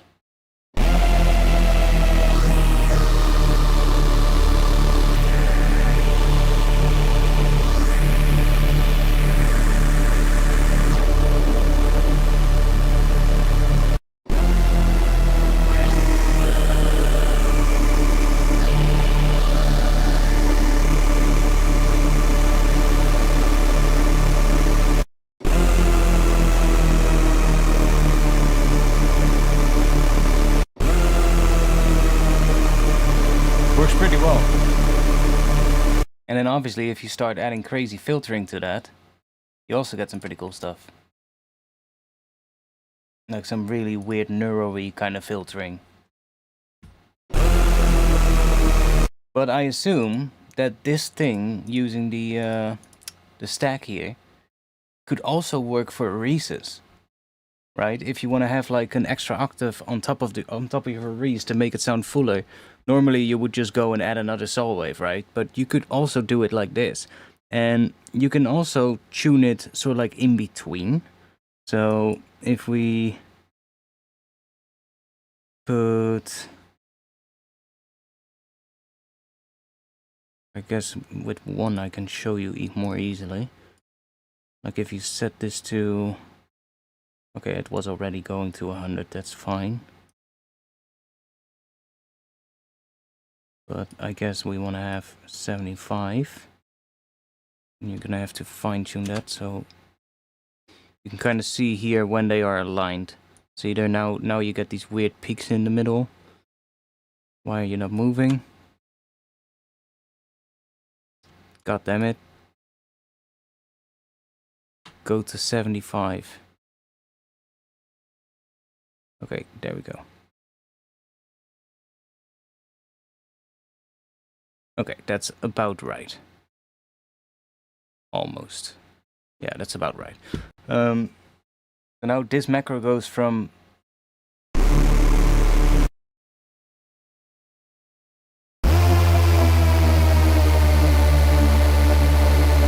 to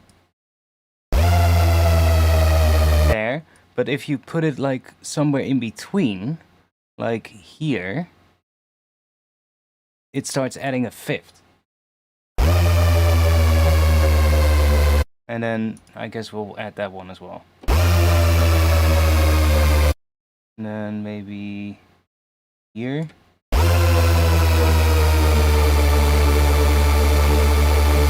It's sort of like a fifth, I think, what it adds now. And then there's another one right here.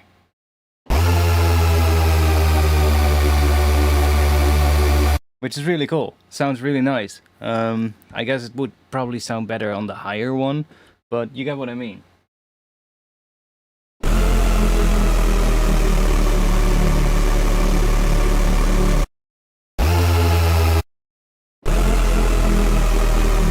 Maybe we can just swap these around.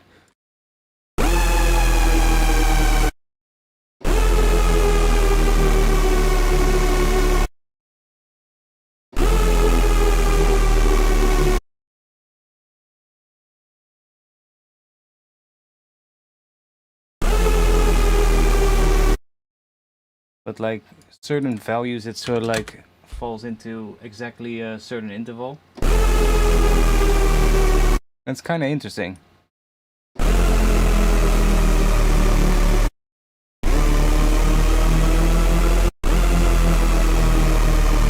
Oh, I'm not sure if the values in between sound good.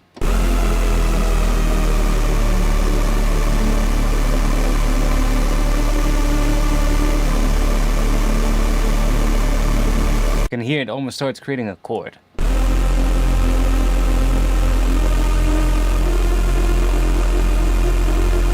I guess it is creating a chord.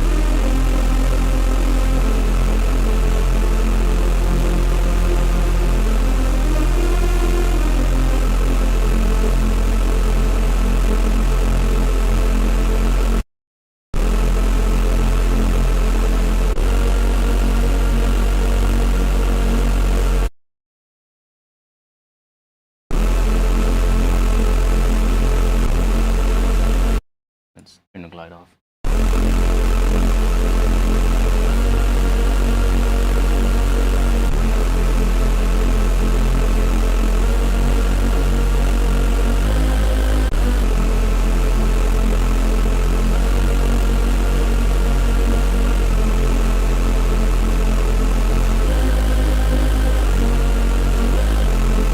So you can kind of create chords with that, which is really interesting.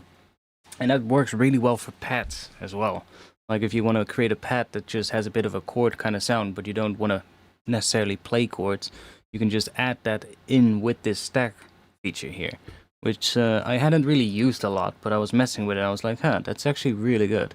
There's also a couple of other ones. Shift. That one just sounds weird, I think. It works a lot less good.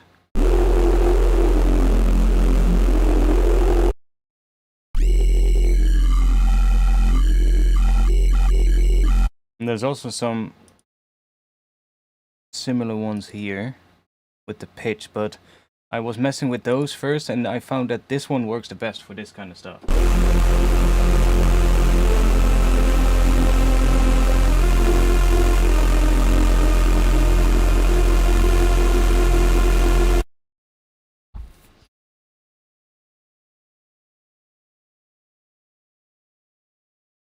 I also made some drums.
Oh, and I also managed to synthesize a cymbal.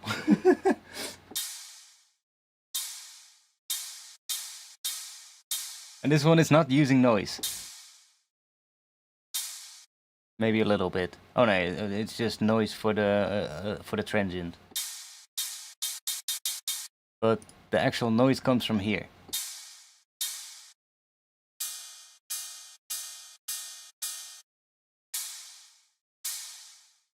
With the sub, I guess. It's weird. 3 sine waves and that creates noise. By basically just having a lot of voices and then using FM with really weird pitches.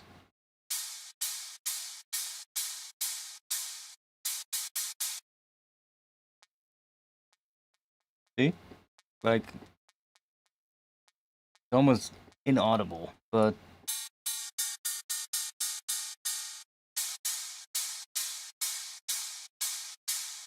you kind of get noise, and then adding something for the transient, which is kind of a cool experiment. So I'm not sure when this pack is going to be out, but I'm going to try and finish it. That.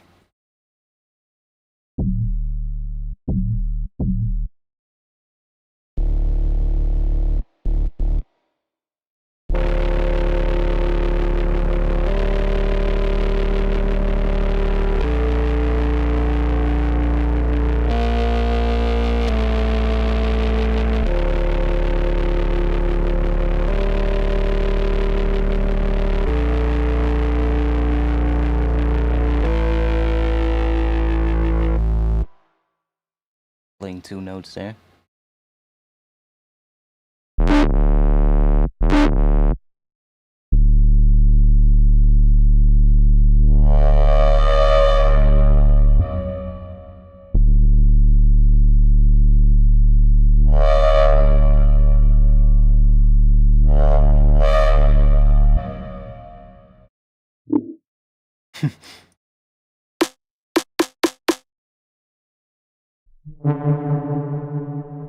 This patch is weird.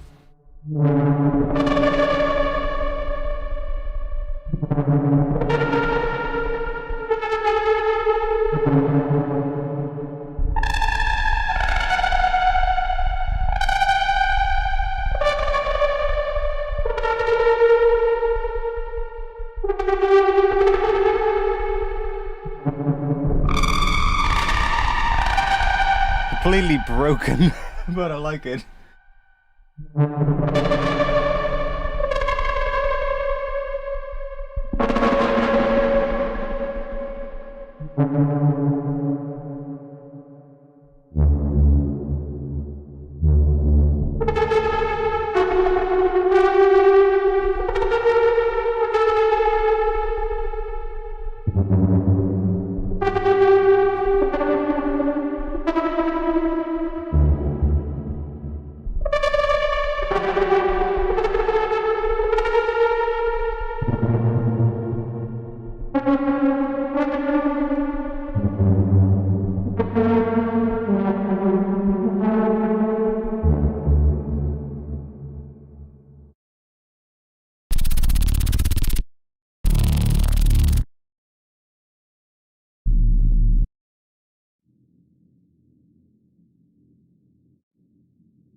Why are you so quiet? Oh, that's...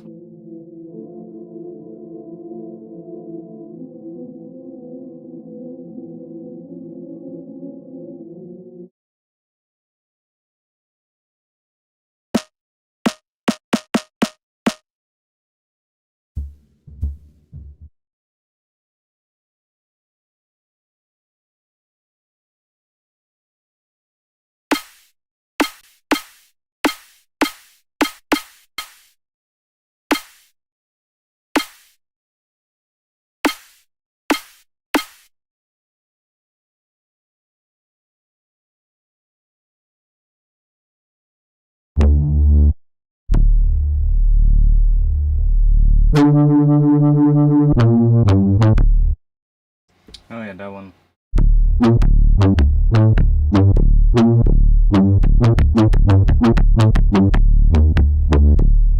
There's like a weird sort of like thing to it.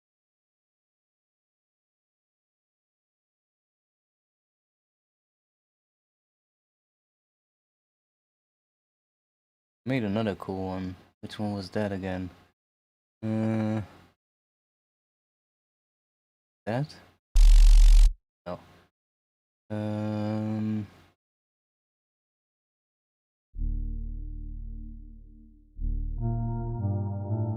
No. That one is pretty cool.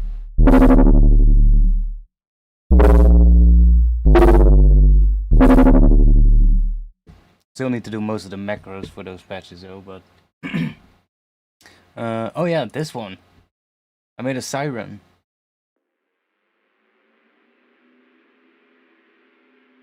See which octave it was again.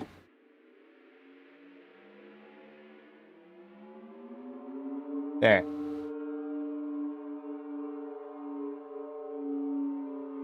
Bit quiet.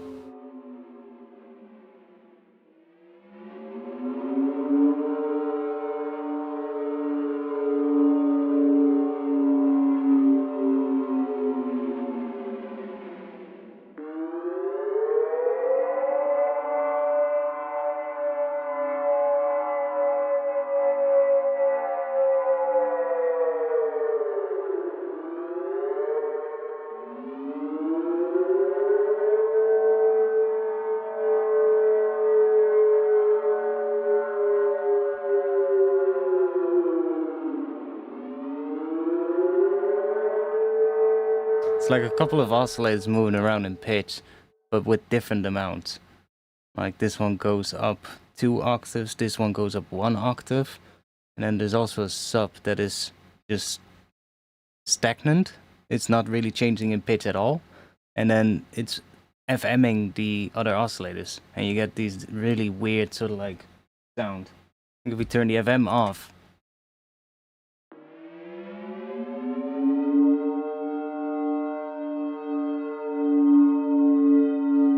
Still sounds kind of like a siren, but with the FM you get these really weird sort of like harmonics coming in because the pitches are drifting in and out of each other.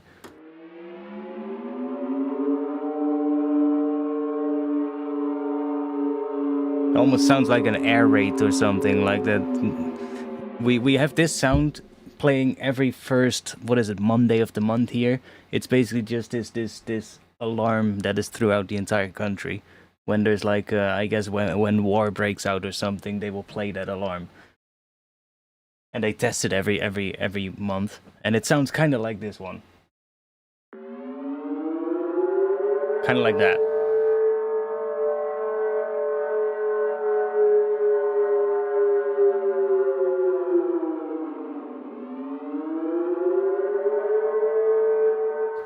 And I wanted to recreate it. I was like, can I make that? And I was like, oh, let's try it out. And it actually worked pretty well.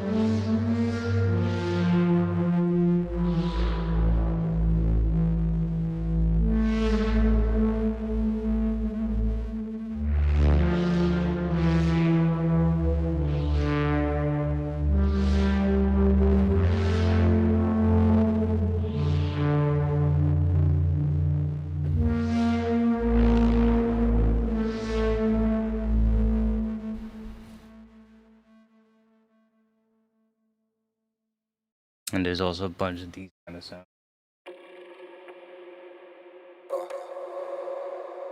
They're good for like the start of a track or something.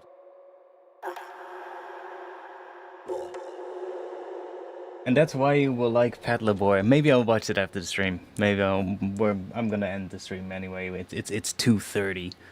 Holy shit! It's 2:30 a.m. Anyways, today was a lot of fun though. I hope you had as much fun as I had, because today was a good stream.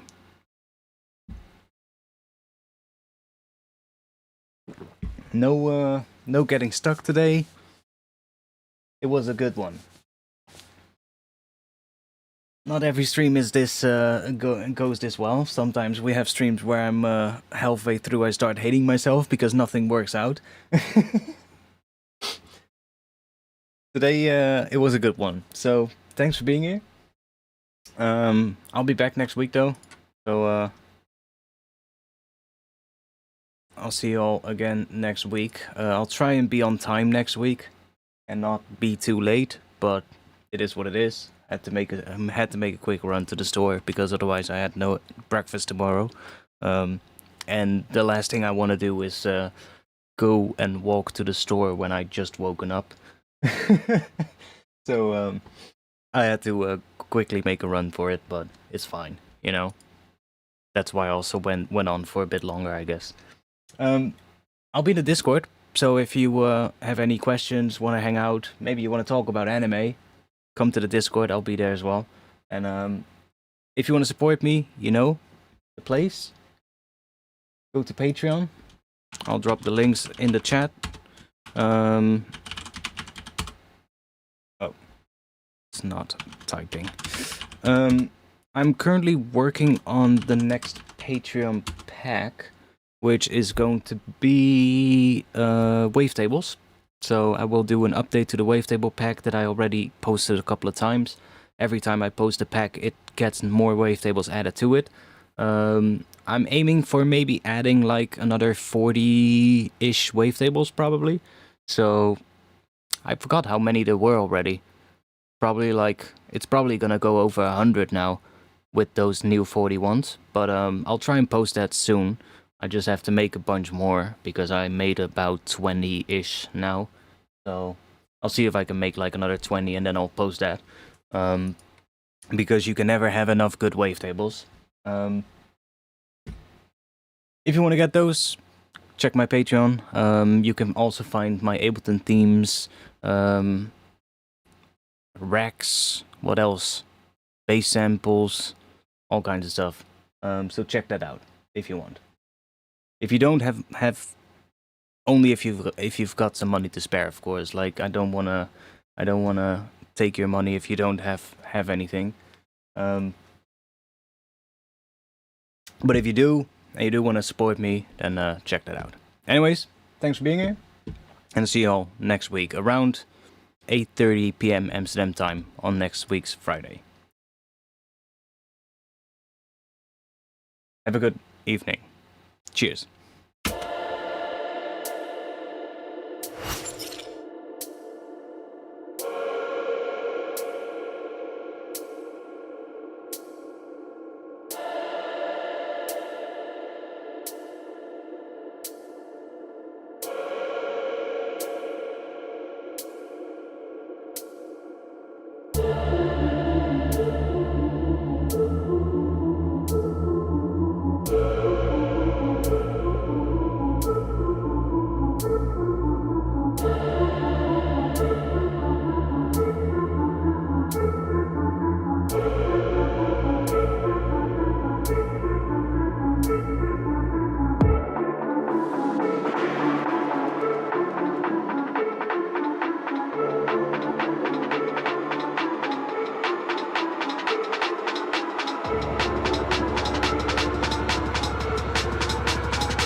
Their flashes speeding like heat lightning.